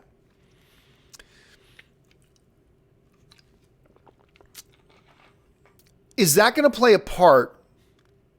I think so. I think it'll play a part in the movie moving forward. I do. How much so? I don't know. To what degree? I'm not really sure. But I do think that's going to play a part. But I mean, I don't know if it's not like Tony needs any more motivation. Thanos nearly killed him, stranded in space, wiped out trillions in the universe, killed billions on Earth. Blah, blah, blah. I mean, until recently, until those Avengers the Fallen posters came out, we didn't even know if Pepper got dusted. Apparently she didn't, so she's still alive. So it's going to be a really interesting thing, but I am with you, HV3. I also have the assumption, no insider information, just guessing, but my assumption going into Endgame is that Pepper was indeed pregnant. So let's see. And it's Happy's baby. Bum, bum, bum, new drama twist. Okay. Anyway, Corey Harper writes, what if ketchup and eggs, LOL, bring on the filthy? You guys just love rubbing that into me. Thank you, Corey. K Major writes, I'll be selling adult diapers outside of theater showing Endgame. Problem solved. Who wants a piece of the action? I'm telling you, K Major, the good businessmen identify a need and fill it with supply. That's good business right there. Adult diapers, come buy them. Rob D writes, if Pepper is Prego, is it too dark for just the baby to get dusted? Again, I don't want to get into that discussion because that opens up a whole can of worms of things I don't want to talk about. But just in theory, would that be dark? I mean, look, we're talking about billions dying. I don't know how you get any darker. I mean, billions of people on the earth died in one day. Billions. I think the discussion of would such and such be too dark kind of goes out the window. I mean, dark is done. I mean, think about it in these terms. There were maternity wards in hospitals all across the world with, 30 or 40 babies in them each. And half those babies like that died. I want to talk about dark? So I don't know if there's any discussion that we could have that would go, would this be too dark when we're in a situation, in a context where billions of people died? It's going to be interesting. All right. Luke Blackwell writes, over under 30%, we see Hayden Christensen in episode 9. I'm going to take the under on that. I don't think it's an impossibility. I mean, Hayden Christensen did show up, good Canadian kid, by the way, did show up at Star Wars Celebration in in Orlando. And that was cool to see. Could he pop up as a Force ghost? Would JJ want to play that card? It's possible. It is possible. I'll still take the under 30% on that, though. Darman writes, I have a lot of problems with Batman versus Superman, but the most unrealistic thing, by far, is that Holly Hunter plays a Democratic senator from Kentucky. By the way, I really liked Holly Hunter in that movie. If anything, I was just disappointed that they killed her as soon as they did. I really thought she could have been a strong, ongoing character, not only in that movie, but maybe in the DCU as a whole. I mean, she's that talented. She's that good. By the way, did you see her in The Big Sick? Oh, so good. Anyway, I really liked her in that. So maybe I'm in the minority. I can live with that.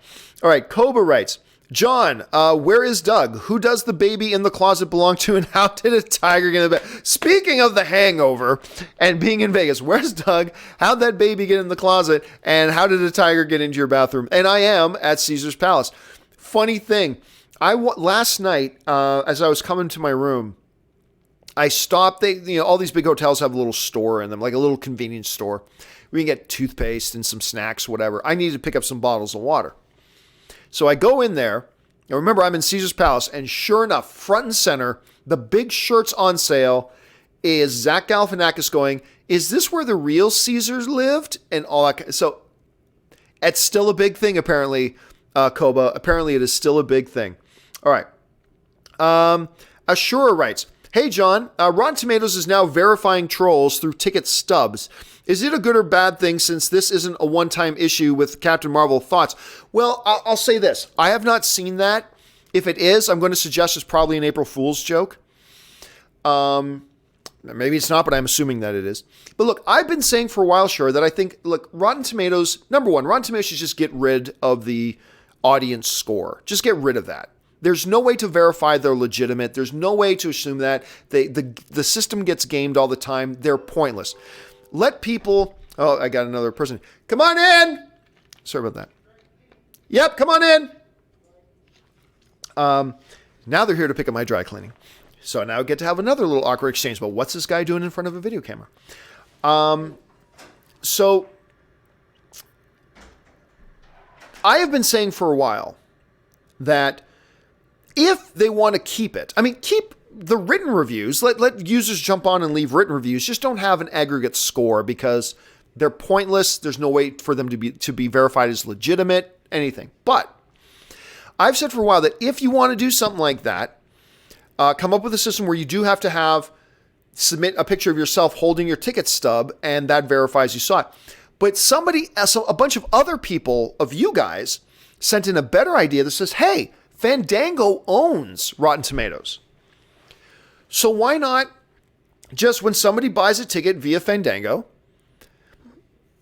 the Fandango app can then ask them, hey, when the movie's done, after their showtime has passed, have a little notification pop up. What did you think of, I don't know, Beach Bum? What did you think of Beach Bum? Oh, give it a score and say, yeah, I liked it or didn't like it, whatever. And then let those be your audience ratings. It's a great system. It assures that somebody actually saw the film and they're a verified member. I think that's the best answer. I really do. The movie Canon writes, was there a risk that Thanos could have dusted himself in his own snap in Infinity War? I believe yes, but he was actually wearing the Infinity Gauntlet. So my guess is, and it's only a guess, was that the person wearing the gauntlet was probably immune to the effects of the snap. That's my guess. As far as I know, it could have dusted him too. But my guess is that as the wearer of the gauntlet, he was probably immune to the effects. All right. AG System 120 writes, would a Rotten Tomatoes score of 25 or less affect the box office on the second weekend? Or is it too big to fail? I assume we're talking about in Endgame. Oh my God, yes. It would affect the second weekend box office. But not enough to make the movie fail. I mean, this movie is going to be profitable after its first weekend. Think about that. This movie is going to be profitable after its first weekend in theaters. Now, what happens to the second weekend? I'm already assuming we're going to see like a 60% drop. 60 to 65% drop because everybody's going to rush out to see it weekend one. So there's going to be a big drop second weekend, but it's still going to make a ton of money. But if it had like a 25% Rotten Tomatoes rating and bad word of mouth, oh, hell yeah, that'll kill the momentum. Then you're going to be talking about a 70, 75% drop from weekend one to weekend two. It'll affect it a lot. It'll still be plenty profitable because it is too big to fail at this point, but it's going to make a ton of money. The problem, though, is that it could hurt future films. Not horribly, because I believe there's too much momentum going with them right now, but yeah. Oh, yeah, you better believe. If it gets a 25 or less, and people see that, and that means other people are not liking the film too, and word of mouth is negative, it'll have a big impact weekend number two. But I don't think that's going to be a problem. Farron Somerville writes, Us ending is 100% obvious based on your review. I didn't give anything away about the ending, so I don't see what you're talking about, Farron. I didn't give anything about the ending away, so I don't see how my review makes the ending obvious. Not at all. Phoenix Arising writes, over under 80% Avengers 4 is the last Avengers movie. Way under. Avengers, the name Avengers is like Bob Iger having a money printing press in his office. Let's print some more money. No way. I take way under 80% on that. Phoenix Rising, Robert, your thoughts on the meaning of life? Robert's not here, unfortunately. He will be here this week, but he's just down doing his registration, all that kind of stuff today. I'll have him on this couch right beside me as we talk in future shows. And Phoenix writes again, John, you sir rock. Thanks for all you do. Thank you so much, Phoenix. I appreciate that. It's always nice when somebody just wants to write in and say something nice. Everybody loves writing in and say something negative. It's very rare that you get people just want to write and say something nice. So thank you for that, Phoenix, man. I really appreciate that, dude. All right, Drew P. writes, what about Keith David as J. Jonah? You know me, guys. I don't like to get into the whole, what about X actor in X role? As long as he's a good actor, sure. I like Keith David. So if they were to announce him, there'd be 50 or 60 other guys I would feel the same way. But sure, if they were announced Keith David, sure, I'd be down for it. Why not? But I don't get into the should X actor play X role things because I'm not the director and I don't know what the script calls for. Daniel NP writes, hey, John, greetings from Greece. Greetings, Daniel. I just want to say keep up the amazing work you and your team do every day. Enjoy Vegas 24 freaking days. 24 freaking days until we get to Endgame, ladies and gentlemen. It's coming. It's going to be insane. I'm excited about it. You guys are excited about it. Cannot wait. And again, thanks so much, Daniel. I appreciate the kind words, man. I really, and I can't begin to express how grateful I am that you guys are here making the film fan community with me. So thank you so much for that, Daniel. I really appreciate it. 24 days. Drink Me writes, do you still think there will be a third Endgame trailer tomorrow? Also, when do you think we can expect an Episode 9 title drop and trailer? Episode 9 title drop and trailer, I fully expect that to happen at Star Wars Celebration in Chicago coming up this month. That's going to happen then. Yeah, I still do think there will be, but I don't know there will be. You know, like I said, there are a number of outlets saying that there's not going to be another trailer. Cool. Maybe there won't be. I still think there is, but there might not be, but I hope there is. It would be perfect to coincide that with the tickets going on sale. Joe Martin writes, did you see the April Fool joke Warner Brothers did with Aquaman 2? I did. Look, I didn't actually watch it, but a number of people shared with me on social media the whole Aquaman 2 trailer thing. So I'm like, okay, clearly an April Fool's joke. And I was too busy getting ready for the show, so I didn't watch it, but I did hear about it. Joe Clem 15 writes, happy Monday, John. Cap beats Iron Man in a closed facility 7 out of 10 times. If they fight out in the open, Iron Man wins 9 out of 10 times. Environment is key. That's a good observation, Joe. That's a good, because we talked the other day. You guys, give me a second. I don't have to. Let me grab a water bottle. My throat's getting a little dry. Just give me 1 second here.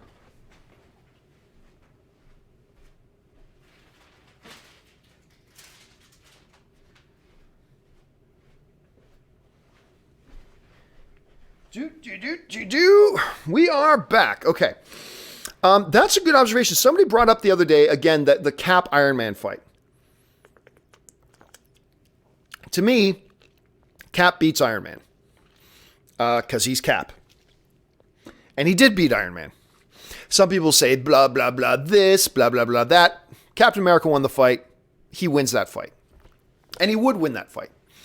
But, Joe, you bring up a good observation. Environment would be key. Close quarters, I don't think Cap wins 7 out of 10 times. I think Cap wins that 10 out of 10 times. But out in the open, when Tony could take advantage of height, unlimited vertical stuff like that, he could sit 100 feet in the air and just kind of shoot at Captain America. That changes things. Yeah. I'm going to agree with you, Joe. Environment does dictate, I think, who wins that fight. Closer quarters, Cap wins. Wider spaces, Iron Man wins. I think you're onto something there. I really do. I think that's a good observation. Krieger119 writes, Cinemia is offering 30 tickets a month for $9.99. Really? That seems unlikely. Is that an April Fool's thing? Or is it a last desperate attempt from Cinemia that looks like it's been circling the drain lately? Which is too bad, because I thought they were a really much better alternative to MoviePass, but apparently they haven't been able to make it work, which is too bad. They had the right intentions, unlike MoviePass. Cinemia had the right intentions, but it looks like they just haven't been able to make it work, and we've been seeing signs of them circling the drain. Imran Shuhail writes, will we see Endgame in 4DX? Never seen 4DX. Is it worth it? I have also never been to a 4DX theater. And it's funny because I've had some people ask me that before about what do I think about 4DX theaters and all that kind of stuff. Never been to one. I've never been to one either. But I hear it's good. I hear it's quite enjoyable. Again, I just haven't experienced one yet.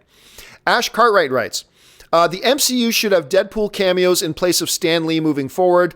Then they could have him properly in an R-rated universe, also without audience confusion as the cameos are not marketed. I don't know. You're not the first one to suggest this, Ash. I've had other people bring up the idea of Deadpool becoming the new cameo standard for the MCU. The problem with that is that, number one, Deadpool ain't Stan Lee. Now, grant, nobody is Stan Lee, but Deadpool's not Stan Lee.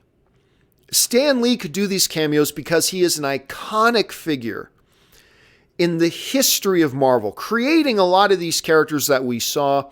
By the way, let me plug the book again. I don't get anything from this, but I just really love the book. Slugfest, the 50-year battle between Marvel and DC. Gives you some great history and the influence Stan Lee had and all that kind of stuff. That made those cameos mean something. Having Deadpool, who up to just a couple of years ago, most people had never even heard of Deadpool. Having Deadpool, who's had a couple of great little comedy movies, and you guys know how much I love Deadpool and I love Ryan Reynolds. Another good Canadian kid, by the way.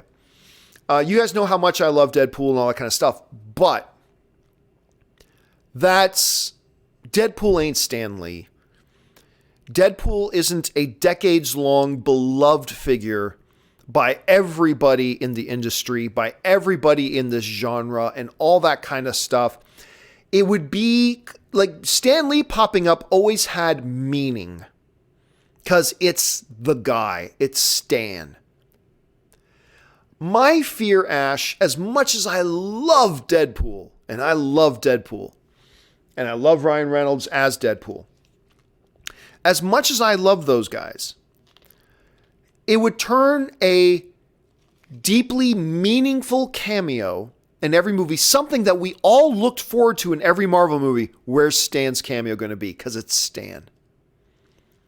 It would turn that into a comedy shtick. Like at some point, Porky Pig's going to say, oh, that's all, folks, or whatever. Deadpool's going to come in and do a quick yuck, and then go. And that has no emotional meaning. Like with Stan, there was, even before he died, just when he was alive, there was an emotional attachment to that. It had historical significance. It had all that kind of stuff. And I love Deadpool, but no, I got to disagree, Ash. And again, great minds. There are a lot of people like you who believe that would be a really cool thing to do. But I got to disagree.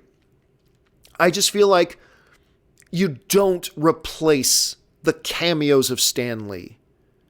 Stan Lee created that around Stan Lee. It's not like before they did Stan Lee cameos to say, let's have one person or thing be a cameo in all the MC movies and let's make Stan Lee that cameo. No, it was created for Stan Lee because of who he is, the importance that he represents, and the historical significance, and the emotional oomph of it having him there. Deadpool would just be a gimmick. Honestly, the Deadpool thing would just become a tired gimmick pretty quick. And I think there's a lot of reasons practically as well that you don't want to cross the R-rated universe with that and all that kind of stuff, because you have him popping up in the PG-13. Oh, then parents might think it's cool to bring them when he has his own movie. And that's what Bob Iger wants to avoid. But I just don't know. You don't replace Stan Lee. You just stop them. Because Deadpool ain't Stan Lee. Anyway, that's my thought on that. Maybe you guys feel differently. Jump down in the comments section. Let me know your thoughts. And by the way, guys, this show has gone long. I understand that. But you know what? I'm in Vegas. I'm just going to keep the show going as long as I want. Because I can. Anyway, Amlan writes, Marvel, with collaboration with two-time Academy Award winners, Indian music composer A.R. Rahman, has released an anthem for Endgame. Hope you have a time to check it out. That's cool. I will check that out, actually. Hold on a second. Let me just copy and paste that and put that into something here. A.R. Rahman. All right. I got that set. I will go and check that out as soon as I'm done, Amlin. Thank you so much for sharing that. I'm actually kind of excited about hearing that. James Peter writes, 3 hours is nothing. I watched Gettysburg 1993 director's cut in one sitting. I mean, yeah, of course. But for a lot of people, that is long. I mean, here's the thing. Guys, think about more than yourselves, right? What we usually do is go, 3 hours? To me, that's nothing. So it should be nothing to everybody. Just because it's nothing to you doesn't mean it isn't nothing to everybody, and doesn't mean that it shouldn't be anything to everybody, right? Respect the fact that other people have different tastes, everybody has different preferences, and for some people, 3 hours is just too long to sit through a movie. It's not worth sitting through a movie for 3 hours to some people. And that's cool that a lot of us think that's great, but at least be respectful of the fact that there are other people who feel differently, and don't belittle the fact that, hey, look, for them, 3 hours is just too much. I know there are some people who didn't go watch Lord of the Rings because of that. And then they watched it on home video and loved it and blah, blah, blah. But so, again, I think it's fine. You think it's fine. But let's be respectful of other people as well. Imran writes, would love your thoughts on the OA in Netflix. Never watched it. I just heard crappy things about it, so I never bothered watching it, to be honest. I know they just got a season 2 or something, but I've never watched a single episode, so I have no idea. Andrew Hogue writes, thoughts on Yes Man. Bradley Cooper was in that with Jim Carrey, by the way. I got a kick out of it. I don't know if I'd say it's a good movie. I certainly got a little bit of a kick out of it, but nothing great, and certainly nothing I went back to watch again numerous times. Ali Hussein writes, do you think at some point MCU is going to mention adamantium? And is adamantium stronger than vibranium now that the Fox-Disney merger is done or not? The deal's done. That's a topic me and a friend of mine had. A topic of conversation we had was, what are they going to do about adamantium? Because I believe, I could be wrong about this, but I believe adamantium is supposed to be stronger than vibranium. Will they? But, you see, here's the problem. They've already said in the MCU, vibranium is the strongest material in the universe. Well, you've already now kind of said that. Maybe they say adamantium is an offshoot of vibranium or something like that. And which way do they go? Do they say it's stronger? Or do they just say whenever they bring Wolverine in, that Wolverine's bones were laced and coated in vibranium instead of adamantium? I don't know. I have a feeling it's going to be some kind of offshoot of vibranium. And it's hard to go against it because, like I said, they've already stated in their universe that vibranium's the strongest. So I guess they can't retcon that. It's going to be interesting to see how they play that out. But it's funny because I've had several conversations with people about that very thing. That's when you know that you're, I'll say geek. Really is a loser. That's when you know you're a loser. When you're sitting down over drinks with friends and the big topic of conversation. How are they going to bring adamantium into the MCU? Do you think it's going to be stronger than vibranium? Oh, I don't know. And that's our Meanwhile, women are walking by our table and looking at us and thinking, okay, undateable. That's fine. I'm married anyway, which still surprises some people. But anyway, yeah, it's. Let's see how they work that one out, Allie. Okay, James Doolin writes, Titanic was 3 hours and 14 minutes long and the number 2 all-time box office. You know, absolutely. Yes. Now, but the thing with Titanic, and again, this kind of proves the point. Whenever you have to find a super rare example of something to make your point, you're kind of making the opposite point. Like if you were to list off 18 films, then you're making a point. To find a movie that came out 20 years ago and is kind of that one thing, that kind of does the opposite. It kind of goes against your point. But at any rate, yeah, Titanic was a phenomenon though. Like, Titanic never opened big. Like, Titanic's opening weekend, let me just double check this. Hold on a second. Titanic box office. Titanic, on its opening weekend, made a measly, and yes, it was 21 years ago that film came out. Its opening weekend was $28 million. Titanic's opening weekend was $28 million. Let that sink in. Let that sink in for a minute. $28 million. If a big film opened today to $28 million, it would be hailed as a colossal flop. But there was something about Titanic that we have not seen again in 21 years.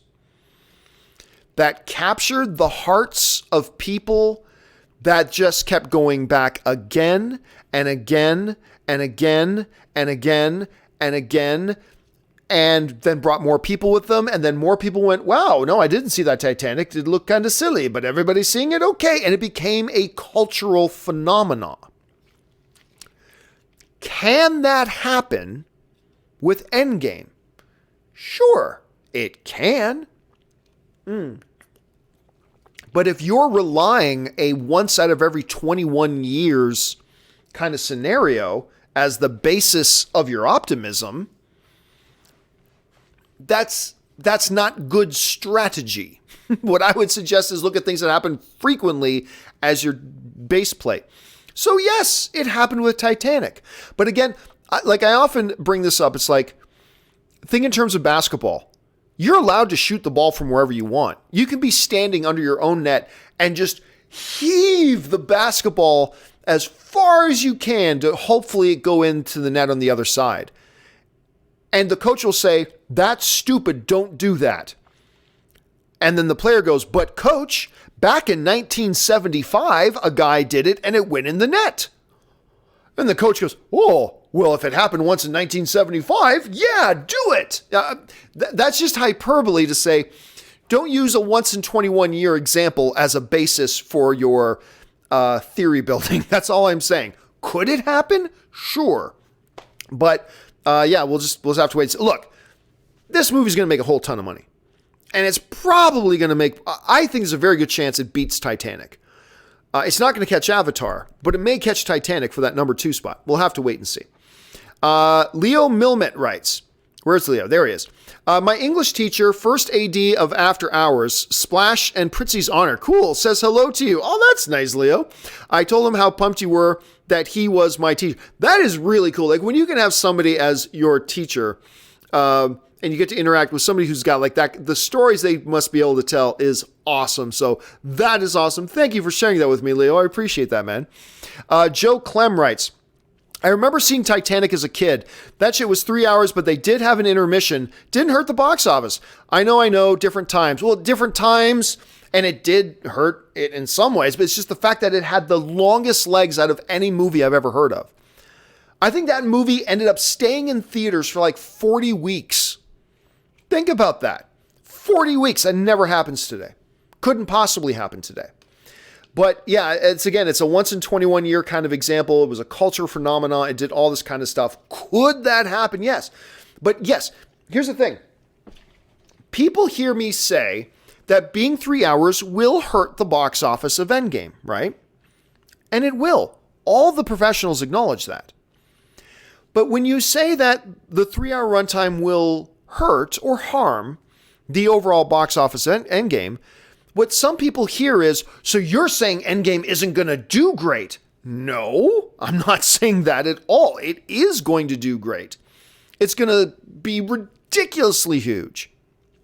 But what all the industry professionals have been telling us, and it's true, is that it will limit how great. Like it'll get maybe 2.1 billion, might have been able to get 2.25, 2.3 billion had it been a little bit shorter, right? So again, people hear us say this runtime will affect the box office, and what they hear is, you're saying it's not going to do good at the box office. No, it's going to do great at the box office, but they will take a little bit of a hit compared to what they would have made if it had been, say, a 2 hour and 30-minute movie. Still going to be massive. Still going to be hugely successful. It's going to make oodles of money. Everybody's going to be happy and thrilled. But it would have made a little bit more had it been a little bit shorter. That's all it's saying. But again, there are a lot of people who take that very common sense statement and will go in a completely opposite direction, go, so you're saying it's going to flop. No, that's not what I'm saying.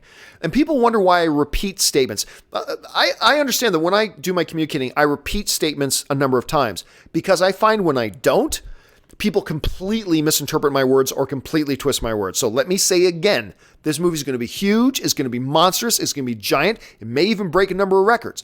I'm just saying, as all the box office analysts are agreeing with, that at the end of the day, it probably would have made a little bit more had it been a bit shorter. But that's okay, because whatever they lose for making it that long now, they will more than make up for later because they made the movie the right runtime. But anyway, we've gone on that long enough. Evatine Forever writes, Campea, fans, watch you for 3+ hours.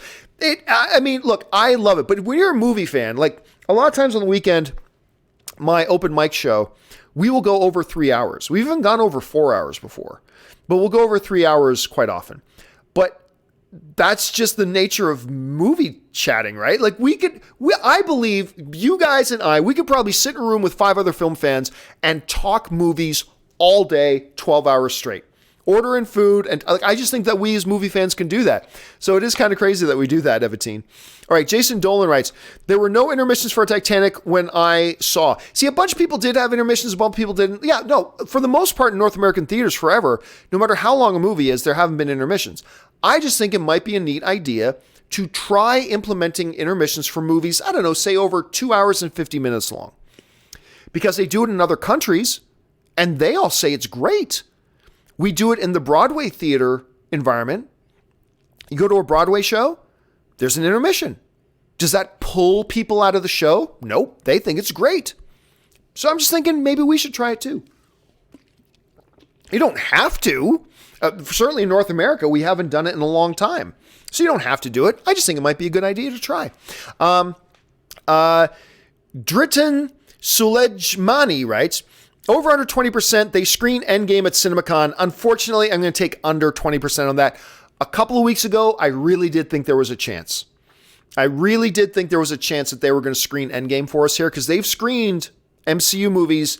Disney has done secret screenings of MCU movies at CinemaCon before, but I do think they're trying to keep that really under wraps. I think they're trying to keep Endgame really under wraps, and they're not going to show it to anybody until the premiere. I don't even think they're going to have press screenings before the premiere. A lot of times some press screenings will happen before the premiere. They're not going to do that here. So I'm going to take, unfortunately, under 20%. Robert Meyer Burnett, who apparently is back in his room now, wrote, 3 hours isn't long enough. So apparently Robert and I have this discussion all the time. Robert thinks, man, make Endgame 6 hours and I'm good. And I'm sure a lot of people feel that way. So it'll be good having Robert back on the show. And it's going to be, Robert and I are just really excited about hanging out together in Vegas. I've never hung out in Vegas with Robert, so we're really looking forward to this. James Hoffman writes, 3 hours for Endgame makes sense. Movie has a lot to tie up, fixing the snap, Thanos' fate, Avengers' future, and the teasing of the future direction of the MCEU. I agree. There's a lot to do in this movie, but, I had this discussion with a friend of mine the other day. I don't believe that Endgame needs to wrap everything up. I don't believe Endgame has to wrap everything up. I don't think they have to tie off all the loose ends. I don't think any movie needs you to now definitively answer all the questions of the past 21 movies. I think there's a lot of things that they don't have to address. There's still a lot to do. And I just trust, look, at the same time, if Kevin Feige had come out and said, Endgame is going to be 2 hours and 10 minutes long, I would just then assume then that is the perfect length for Endgame. I'm just going to trust that if they think 2 hours and 10 minutes is the right runtime for Endgame, then that's the right running time for Endgame. But I also feel the same way about 3 hours. If they say 3 hours is the right runtime for Endgame, I believe it's the right time. But I don't quite think they have to wrap everything up. But yep, you're not wrong, James. There's a lot to do in this movie for sure. Akshu writes, I don't think people should worry about runtime so much. After all, look what happened to the Justice League when Warner Brothers said that it should be within 2 hours. Yeah, but that had nothing to do with it, Akshu. That had nothing to do with it. Now, I liked Justice League, but people didn't like that movie within the first 30 minutes of the movie. The people who didn't like that movie were like over that movie 20, 30, 40 minutes in. The runtime had nothing to do with it. Really had no. And by the way, people do need to worry about runtime. Like I've had a bunch of people who are parents writing to me saying, no, it is kind of a big deal. Runtime. We got to get babysitters. We need to know when we're going to be back. We got to, every hour that we're out, we got to pay the babysitter more. It is an issue for a lot of people, and it should be an issue for some people. Not for everybody, but it is an issue for some people. So they do have to be aware of that stuff. Jason Dolan writes, TC and McConaughey comebacks began with Tropic Thunder. It's true. I don't think anybody looked at Tropic Thunder and thought this is a resurgence of Matthew McConaughey. But Tom Cruise's resurgence, a lot of people today forget Tom Cruise's career was in the gutter. After the whole fiasco of him jumping up and down on Oprah's couch, and people started getting a bad taste in their mouth with Tom Cruise. And then War of the Worlds was it didn't perform nearly as well as they thought. And that's a pretty good movie, but people were getting tired of Tom Cruise. A lot because of behind the camera stuff. But then came Tropic Thunder. When he played, was it Les Grossman? I think that was his character's name. And everybody, including this guy, completely fell in love with Tom Cruise again. It was a triumphant return for Tom Cruise. Ali Hussein writes, if Avengers Endgame is 3 hours plus, they need to add intermission. I'm not complaining. I would watch Endgame even if the movie is 6 hours plus. And again, Ali, that's the discussion we've been having. I think it would be a really good idea to introduce it. There's tons of benefit and no drawback. And again, to me, it's like, I talked about this on Open Mic the other day. It's like when we were discussing years ago, but now it's a regular thing. But before, it's like, should they have pre-assigned seating? Because it's new, so many people were like, no, don't have pre-assigned seating. You might get to your seat and it'll have vomit on your seat. What do you do? And, oh, it's going to be bad. And everybody in every other country that's been doing it looked at Americans and go, are you guys crazy? Pre-assigned seating is awesome. You guys live in the dark ages. How do you guys not have pre-assigned? It works great. We have it. Trust us. We know it works. And I've been getting like lots of messages from people from countries that have intermissions, and they're saying, oh no, we love having intermissions. It's great. So I believe they should try it, but I don't know that they actually will. Iggy is Horrible writes, Beach Bum, so good, smiling ear to ear, it was full. Really? Was it enjoyable? Like, I know it doesn't have the worst reviews in the world. It's got like a 50%, so half the critics like it, half don't, whatever. But I'm glad you're the first person I've heard actually tell me they saw the movie. I'm glad you enjoyed it, Iggy. Thanks for sharing that. Tibetan Mastiff writes, bro, Endgame is confirmed for 3 hours and 2 minutes, at least on the Cineplex website. Yeah, it seems to be. I'm still getting some people telling me it's 3 hours and 4 minutes, but 3 hours and 2 minutes, who cares? It's a 2-minute difference. It sounds like that's what it's going to be. Everybody's excited about it. Is it too long? I don't think so. But we're gonna know soon enough. We won't know for sure until we see the movie. Iggy's Horrible follows up about Beach Bum. A lot of love and heart. Solid movie about a burnout. You know what? I was on the fence. Iggy, now you got me interested. Now I'm probably going to go watch Beach Bum. Ali Hussein writes, I know you're not a big fan of DC and Marvel animation movies. I'm excited for Batman Hush DC animation movie. Are you? Nope. I think for the most part, all of DC and Marvel's animated stuff is total shit.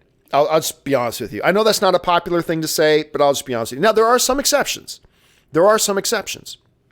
Dark Knight Returns, pretty damn good. Red Hood, pretty damn good. The Doctor Strange animated movie, pretty damn good. But for the most part, I find all their animated stuff insufferable. I don't even like Young Justice, and everybody likes Young Justice, and so no, not interested in their Hush movie at all. Not in the least. And I know I'm in the minority on that. I get it, and I'm not poo-pooing on anybody else's joy, but you're asking me, so I just gave my opinion on it, and now we will move on. Mike Lynch writes, watching from class today and was just wondering if you noticed that the new Thanos hot toy is standing on the rubble of the Avengers Tower. Thanks and keep up the good work. I did. It's got the big A there, right? Which is curious to me because that A should be gone. So I don't know, because remember, they moved out of the building in Homecoming. They're out. They're gone. So that A should be down and gone. Unless it's the A from the new base. That's possible too. It could just be an artistic thing for the hot toy. So I'm not going to read too much into it, Mike. It could mean something. It might mean nothing. Again, at this point, I just don't want to read too much into it. It could just be an artistic decision. We'll find out soon, though. We'll find out soon. And thanks for watching from class. But, dude, you're paying a lot to be in school. Make sure you get your education, dude. But watch the John Campea Show every day from class. And spread the word around to your classmates as well, Mike. Thanks for writing that in, man. And, man, how sweet does that hot toy look? So freaking good. Oops, sorry, we had a bit of a jump. Okay, here we go. Guys, look, I was kind of thinking we might get through all the questions today, but we're only 2/3 of the way through the questions. I think there's about another 45 minutes worth of questions here. So I'm going to answer a few more, and then we're going to wrap up, and I'm going to take all the leftover questions, and I'm going to do a companion video later today. I still have some questions. I got Fridays I got to get caught up on, and I got a few questions from Saturday's open mic to get caught up on, and now I'll have these. So I'm going to do a big companion video today sometime, and we'll get caught up. So it's just become clear. I thought maybe I could get to all the questions today. I'm not going to get to all of them, but don't worry. All the questions you guys sent in here will get addressed in a video, and it'll be up today. Keep your eyes open for that. Okay, let's keep rolling for now. Madsif Jada writes, knock, knock, who's there? The room service. Yeah, that's been twice I've had them come in here today. How often do they come in and see a guy talking to his computer like the way probably not often. That must have been a pretty weird experience for them. Kenneth Bravo writes, what time do Endgame tickets go on sale tomorrow? Again, not sure. My guess that I can't base anything on, my guess is 9 a.m. But you know what? I just realized I'm at a convention with all the movie theater owners. I can probably go downstairs right now and find out. I'll try to tell you later tonight. I'll see if I can tell you guys later tonight what time the tickets will go on sale. Let me see if I can find out. James Colazzo writes, seen Netflix The OA? Brilliant in your thoughts. Nope. Somebody just asked me that. No, I've never watched The OA. I heard bad things about it, so I never checked it out. So no, I have not seen it. I might have to check it out. Ann watches it. My wife Ann watches it, but I've never seen it. So not yet, but I might have to check it out. Inventory writes, The Matrix 20-year anniversary. What a game changer. It was. But was it? I don't know that it was. I don't mean that in the sense that the quality of the movie wasn't great. The movie's great, but did it change? Was it a game changer? Did it change anything in the industry? I don't think it did. I don't see The Matrix's influence in a lot of stuff. Again, a lot of great movies didn't have game-changing aspects to them that they influenced other movies, and that's fine. They can still be great movies. Matrix is great, but I don't know that it changed the game for anything. I mean, I don't see a lot of its influence on any cinema that came after it. But maybe if I thought about it longer, maybe I'd come up with something. Alejandro Flores Rosales writes, what time will the Endgame tickets go on sale? Gee, what's on everybody's mind today? Again, my guess is 9 a.m., but I don't know that for sure. I'll see if I can find out. Mike Lynch then just sends in a couple super chats. Thank you, Mike. Daniel Rivera writes, just using my free super chat, please ignore. But I didn't know about this free super chat thing, but guys, seriously, thank you so much for using that free super chat to send it in and support the show. I'm very humbled by that. Thank you so much, guys. I appreciate that. Greg Howe writes, where you go, John, here you go, John. Take my free money. Keep up the great work. Yay, free super chats. Thanks, Greg. I appreciate that, man. Robert Johnson says, is there a time for Endgame ticket release? Again, don't know. My guess is 9. We'll find out more later. Jamaican writes, I don't know. I like Free State of Jones. I'm easy to please. Look, hey, man, that's the thing about movies, man. The movies are subjective. That means there's going to be movies I see and I hate that you like. That's great. And it'll be the opposite. Just because I didn't like it doesn't mean you shouldn't like it. And that does, just because I hated it and you thought it was really enjoyable, that doesn't mean you're easy to please. That just means the movie struck you a certain way, and it struck you differently than it hit me. So, hey man, don't apologize for that. It just doesn't mean you're easy to please. It just means you watched it and you liked it, and that's great. All right. Jesse Estall writes, seems like there's no hype for Shazam. I'm worried. There should be hype for Shazam because it's really good. Shazam's great. I'll tell you what. I like Aquaman, but I like Wonder Woman more than Aquaman. I like Captain Marvel about the same that I like Wonder Woman. So I like Captain Marvel more than I like Aquaman, but I like Aquaman a lot. I like Shazam more than any of those. And you all know I really liked Aquaman, I really liked Wonder Woman, and I really liked Captain Marvel. I think Shazam's better than any of them. I don't put Shazam up with Captain America Civil War or anything like that, but it's great. Guys, make sure you go check it out when you get a chance. Nehemiah Brumfeld writes, would you prefer Warner Brother make a Batman and Superman instead of BVS? Honestly, no. I've been very excited ever since I was a kid and I read The Dark Knight Returns and that epic battle at the end of it between Batman and Superman. I have been dying for a Batman v Superman movie. I've been dying for it. Like, I lost my mind when they announced that they were doing a Batman versus Superman movie. So no, they didn't execute it great, but I do think BVS was the way to go. I really do. I think BVS was absolutely the way to go. And if they could do it again, I would say do it again. Maybe make it a little bit better so other people like it too, but I would say do it again. Gabriel Reed writes, Strange appears before Tony. One of the first things he says is, congratulations on the wedding, by the way. Time travel or looking way too much into it? I think you're reading too much. I think it was public knowledge at that point. I think it was public knowledge that they were getting married. So at least that's just what I always assumed. I think that was just a pleasantry. said, congratulations on the wedding, by the way. I just think that was him congratulating on them on something that was probably public knowledge at that point. I don't know that. Maybe I'm wrong, but that's just the way I took it. So anyway, yeah. But maybe you're right, Gabriel. Well, I'm sure we'll find out. Gabriel follows up with, up-armored Thanos with sword is glorious. Oh, dude, look. It does look incredible. There's no doubt. It looks incredible. Hold on a second. Sorry, I have a lot of people at this conference texting me saying, hey, Campea, where are you? Anyway. Okay, let's keep going. And you're right, Gabriel. It does. It looks fabulous. Absolutely fabulous.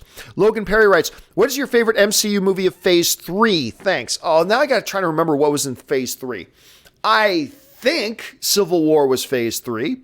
So I'm going to go Civil War. If Civil War, if I'm remembering it right, and Civil War is Phase 3, then easily for me it's Civil War. I like Civil War more than Infinity War. I like it more than Black Panther. I like it more than all of them. The Civil War is just primo. Lloyd Bridgman writes, Robin Williams recorded almost 16 hours of improvised lines for Genie. I think they should have just used a CG version of the Genie from the original. No.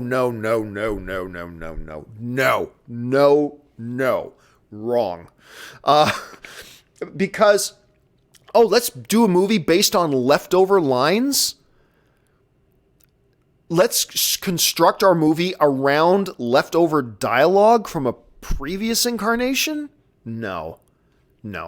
That's a bad way of thinking.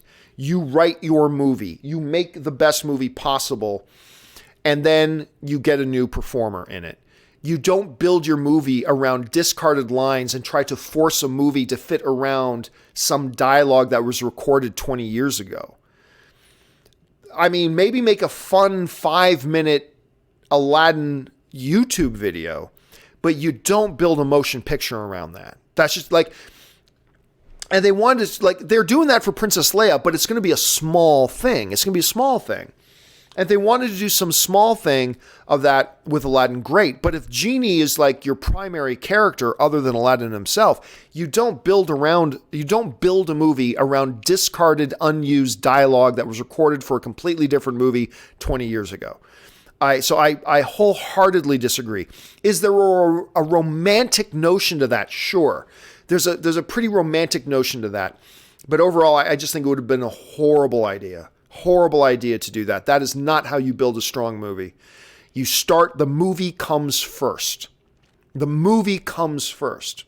So I got to completely disagree with you on Lloyd. A totally romantic idea.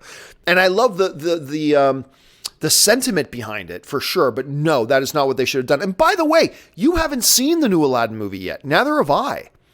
For all we know, this is going to be the greatest Disney movie of all time. Might be the worst, but we don't know. So let's go into the movie and give it a chance and then make some decisions. But all I know is the movie comes first. You build the movie around the movie. You don't build it around discarded dialogue from 20 years ago. That's not how you make a movie, in my opinion, at any rate. But again, I like the romantic notion of it. Bag Studios writes, digital media is almost unusable for me as my internet, the fastest in my surrounding 3 counties, is still in kilobytes. Too much buffer. Physical for the win. I mean, that's great. That's great. You can say that all you want. Keep saying it. Keep saying how much you love physical media. Blah, blah, blah. It doesn't change anything. The sales of Blu-ray players have bottomed out. So much so that the number one maker of Blu-ray players, Samsung, just announced they're getting out of the Blu-ray business. Blu-ray disc sales have dropped by 30% in just 2 years.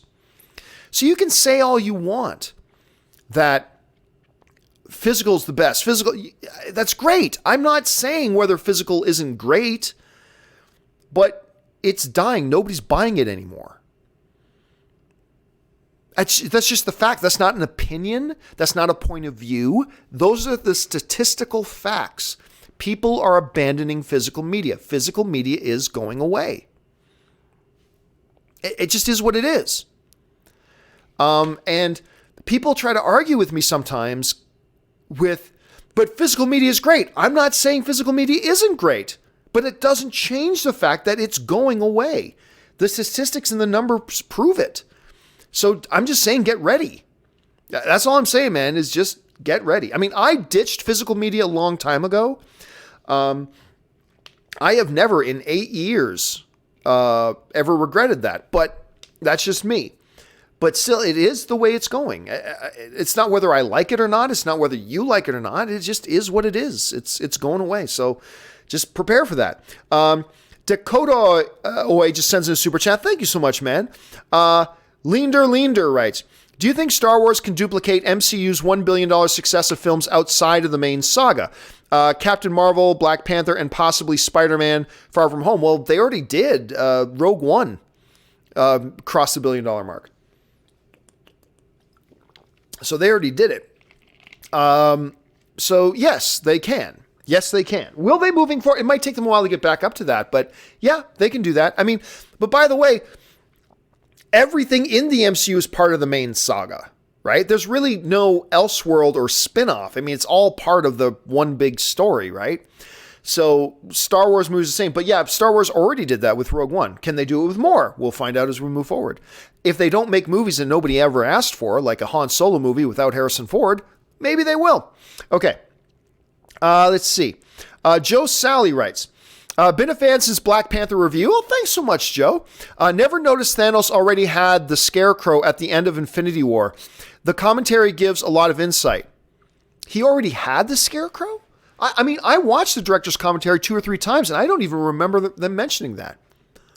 Now you just gave me an excuse, Joe, to go back and watch the director's commentary again, because I didn't even notice him saying the director's commentary. That's interesting. I got to go see that again. But you are right. The director's commentary of Infinity War by Joe Anthony Russo and the writers as well is fabulous. It's really great. If you haven't sat down and watched that movie with the director's commentary, you should. That's your homework before Endgame, because I think it gives you a lot of insight. Flo Fruit Loops writes, who is your dream cast for Fantastic Four and X-Men? None. I don't care about X actor and X role, so I have none. As long as they select good actors, that's all I care about. As long as whoever you cast are talented actors. And there's a lot of good talented actors out there. As long as they pick one of those, I'm perfectly good. Bag Studios writes, work at a theater and people say 100 minutes was too long. I mean, and that's the thing, Bag. I mean, thank you for proving the point. You're right. There are people who just don't like movies being too long. It's not a question about whether they're right or wrong. That's how they feel. And it's a reality. And everybody keeps saying, when I try to bring that up and say, guys, I get it. You and I are really looking forward to a 3-hour movie. But you got to understand there are some people that's going to turn off. And they go, no, it won't. Nobody's going to be turned off by that. Okay, you and your little tiny worldview keep thinking that. But there are some people. That doesn't mean they shouldn't make 3-hour movies. Of course they should. But just understand that that's not going to work for everybody. And just be aware of that. That's all I've been saying. And I think, Bag, you raise a really good point, is that there are people who just think it's too long. And my brother-in-law, Ray, is like one of those examples. It doesn't mean they shouldn't make it 3 hours long. There are movies you need to make 3 hours long. If it's good for that movie, do it. Just understand that that's not going to work for everybody. That's all we've been saying. Just understand that that's not going to work for everybody. Anyway, S. Griffith 610 writes, hey, John, who should direct the Ketchup and Eggs movie? Have you heard the movie Animal Crackers? Look it up on YouTube and the podcast Sincast. Why does Animal Crackers sound familiar? I'm sure I know that movie. I just can't think of it off the top of my head. And I've never heard of Sincast, but maybe I'll check that one out. Thanks for sharing that. And who should direct as long as it's a good director, that's all I care about. Spielberg. Get Spielberg to direct the Ketchup and Eggs movie, but only if it's about a hero who rids the world of ketchup and eggs. Aaron H. writes, just rewatched Fantastic Four Rise of the Silver Surfer because I'm a glutton for punishment. I wonder whose idea it was to have Galactus be a thick smoke cloud. Yeah, I mean, look, here's the thing.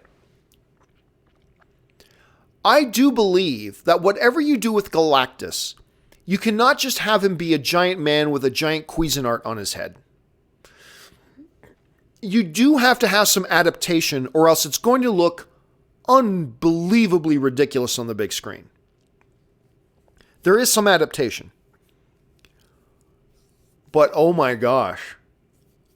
Yeah, that wasn't the adaptation they should have gone with. Remind me a lot of Green Lantern. But you're right, man. It just should. And you know what? It's too bad too, because Fantastic Four: Rise of the Silver Surfer certainly had some upside. It did have some upside, but at the end it was just not good, as all Fantastic Four movies end up being, unfortunately. Aaron, RPG with DBJ. Dave Brennan Jackson just sends in a super chat. Thank you, man. I appreciate that. Robert Allen writes, Vision became suit armor and didn't work out. Oh, are you referring back to the question that came in earlier about Tony wanting to make a suit of armor around the world? Yeah, Vision kind of in some way was the next best thing. Like, they tried the Ultron program. That didn't quite work out, and they ended up in a roundabout way with Vision, and maybe Vision was meant to be that suit of armor, but you're right, didn't quite work out. Russell just sends in a super chat. Thank you, Russell. Aaron H. writes, what if Channing Tatum ate ketchup and eggs and then resurrected Han? Then you truly make me unhappy. Hashtag Han had it coming, ladies and gentlemen. Everybody just wants to give me a hard time. Thank you, Aaron. John Hatz writes, John, thank you for all you do. Great job. Thank you so much, John. I appreciate that. And thank you for being here and giving me friends to talk about movies with. Thank you so much, man. All right. Anmal writes, hey, John, my humble opinion on why Zemo works. He isn't the villain. CW or Captain Civil War built up the film to make you think Zemo and the soldiers and the Winter Soldiers were the villain. But unlike Batman vs. Superman with Lex, Zemo's actions did not manipulate everything, and he was just a character pushing certain buttons. The film committed in the end to reveal that Tony is the actual villain of the film. So I see how he's a weak villain, but to me, the film's intentionally subverts to make Tony the villain. Just my humble opinion. You know what, Anmal? That is one of the best breakdowns of the Zemo character I've heard somebody give.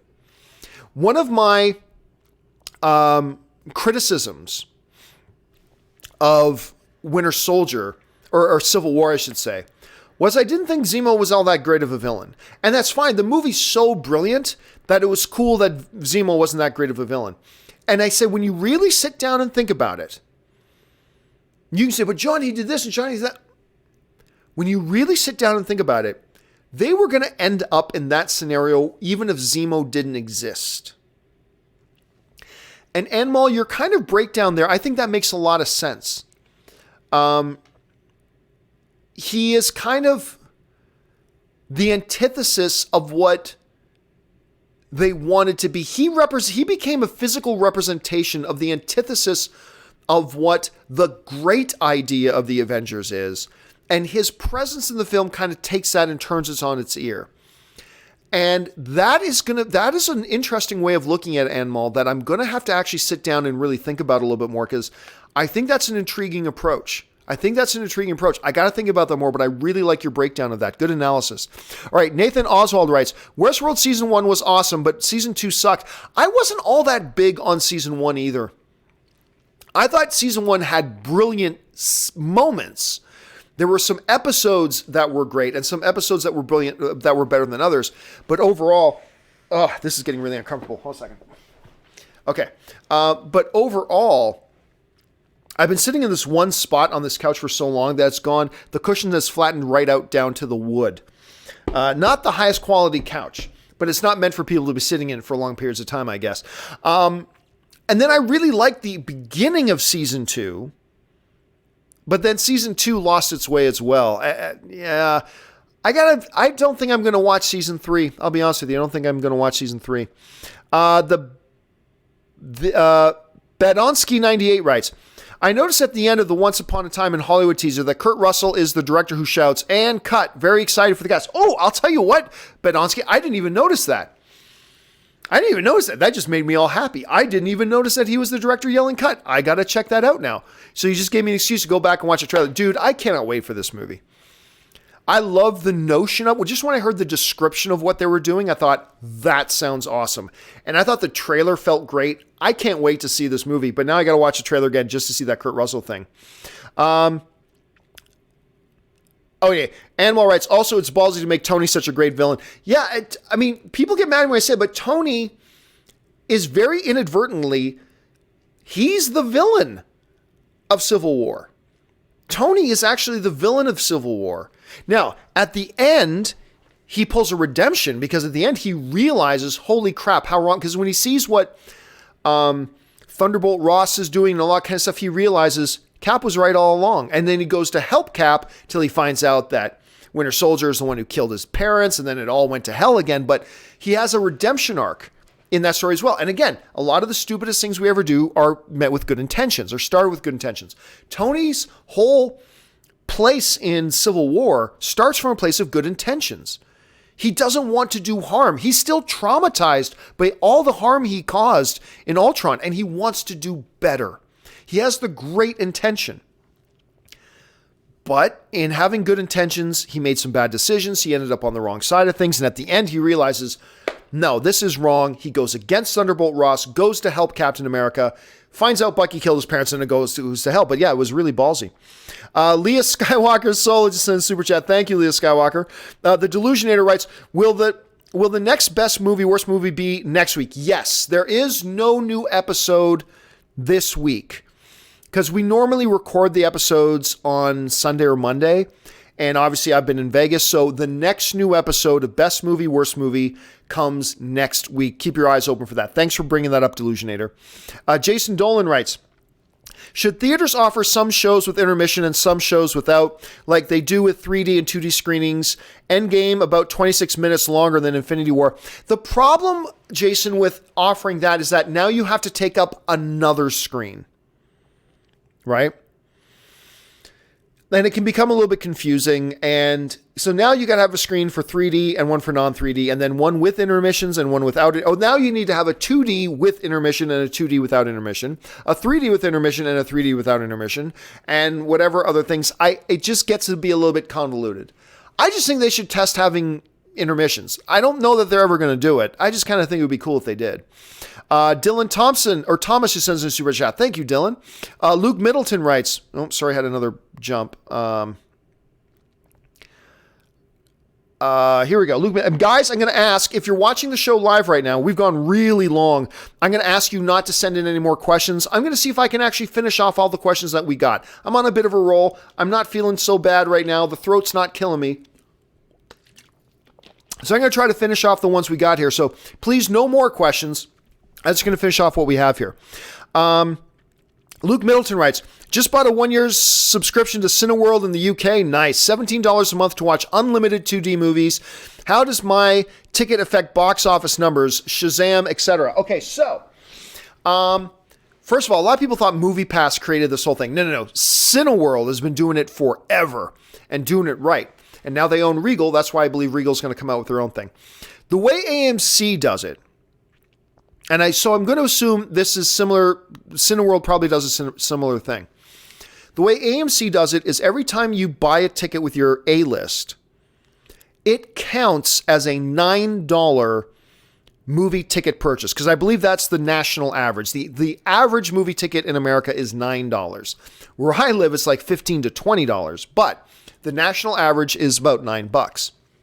So that's what they do for their accounting. So every time somebody uses A-list to see a movie, that counts as a $9 ticket purchase. So I got to assume Cineworld does something similar. That's my guess. I don't know, but I'm just going to assume that Cineworld does something similar. Dim Sum writes, breaking news, George Lucas' favorite dish revealed, ketchup on eggs. By the way, hot sauce on eggs is where it's at. You know what? I can't eat hot sauce at all. I have a totally baby bottom mouth. I can't even eat mild wings. I have to have like honey garlic or just the base barbecue sauce. I can't, or naked. I cannot do spicy. I'm Italian and I can't do spicy. It's crazy. Dim Sum writes, BTH, I think the movie that beats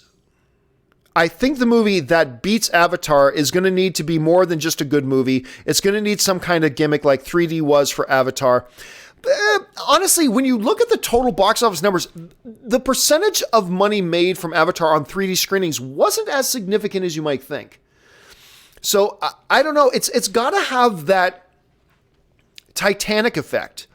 That it just somehow, it's a movie that's got to capture everybody's imagination, capture that lightning in a bottle that makes people keep going back to watch it for almost a year. And they keep going and keep going and keep going and keep going and keep going. It's got to be something like it. We haven't seen a movie like that in almost 20 years. Not since Avatar.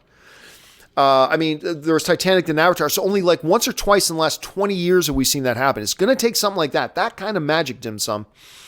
C.K. Gould writes, John, I'm playing Stanley Cup Finals, San Diego Whalers versus your Maple Leafs NHL 2019.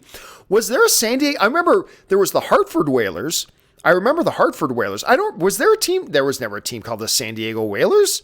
Was there? Or was that just a team you made up in there? Anyway, go Leafs, go. Thanks for sharing that, CK. Trey McVell sends in a couple super chats. Thank you so much, Trey. Appreciate that, man. San Salvatore writes, hello there. Tips for writing about film online. Oh, the best thing I can suggest is I put together a video a couple of years ago called Getting Started in Movie YouTubing and Movie Blogging and Movie Podcasting. Just go to YouTube, and on YouTube, just in the search bar, search John Campea Getting Started. And it'll be the first video that comes up. It's like a 2-hour video where I go into all my best tips about, now granted it's a 5 or 6 year old video, but the principles are still the same. So go check that out. I give a lot of my recommendations in there, so that's the best thing to suggest, San. Hopefully you'll find that useful. Bradley Angst writes, over under 80% we see Mistress Death in Endgame. They didn't seem to be making that a thing. I mean, for those of you who don't know, in the comic books, Thanos is obsessed with Mistress Death, right? And they even played to that a little bit in the post-credit scene of the first Avengers film when Thanos' little henchman goes, to challenge them is to court death. And then you see Thanos' face and he smiles, right? So they kind of give a little wink of the hat to that, but it hasn't really been a thing in these movies. So 80% seems outrageously high. So I'm going to take the way under on that, Bradley. Possible, but I'm going to take the way under 80%.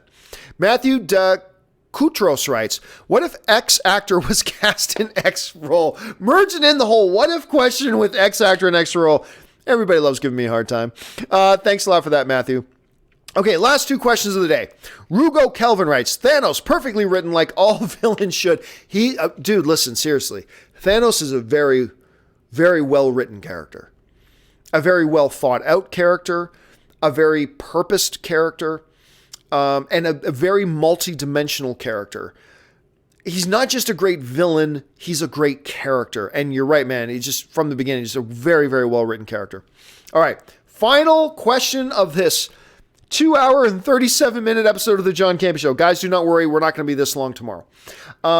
Danny Nichols writes, hey, John, I'm a huge fan. Thank you so much, Danny. Do you reckon tickets for Endgame will release tomorrow as rumored, or perhaps the date has been pushed back? Also, new trailer with the tickets. Cheers. Well, what I've been saying for a long time, Danny, is that, yes, I do believe the tickets go on sale tomorrow. I don't know that 100% for fact, but I believe they do. And I am and have been a believer in the notion that there will be a new trailer that goes along with it. And it'll be a big boom trailer that ends with the words on screen, tickets on sale now. And then all of us will be sitting around our computers, buy, just hitting the buy button as often as fast as we can. So that's what I believe will happen. But listen, there are a lot of reports out there that say there's not going to be any more trailers, so maybe there won't be. I still think there will be, but I'm not certain. I don't know, but we'll find out. But yeah, I do think it's going to be tomorrow. The only thing that makes me think they might push it to Wednesday is the fact that Disney is doing their big 2-hour presentation here at Cinemacon on Wednesday. I think Paramount and Universal are doing tomorrow. Then I think Disney's Wednesday. I think Warner Brothers is Thursday. I might have the order wrong, but I know that Disney's 2-hour presentation is Wednesday. Maybe they hold off until Wednesday to do that, but I still think it's going to be tomorrow. But we will find out in 24 hours. All right, guys. Woo! I believe that might have been the longest ever episode of the John Campea Show at 2 hours and 38 minutes. Guys, thanks so much for being here. Thanks for supporting us, and thanks for putting up with the fact that I'm not in my regular studio. I'm in Las Vegas right now. Gonna be just some videos here. Guys, not only we're doing the John Campea Show every day, But as we find out new stuff, as we come out of panels and things like that, we're going to do report videos, let you guys know what we're seeing at these panels and all that kind of stuff. Keep your eyes on your subscription feed and seeing what new videos we've got popping up. Guys, thanks so much for being here. Don't forget, we'll be back again tomorrow. That'll do it for me. My name's John Campea, guys. And until next time, where am I? Oh yeah, there I am. Until next time, guys. Bye-bye.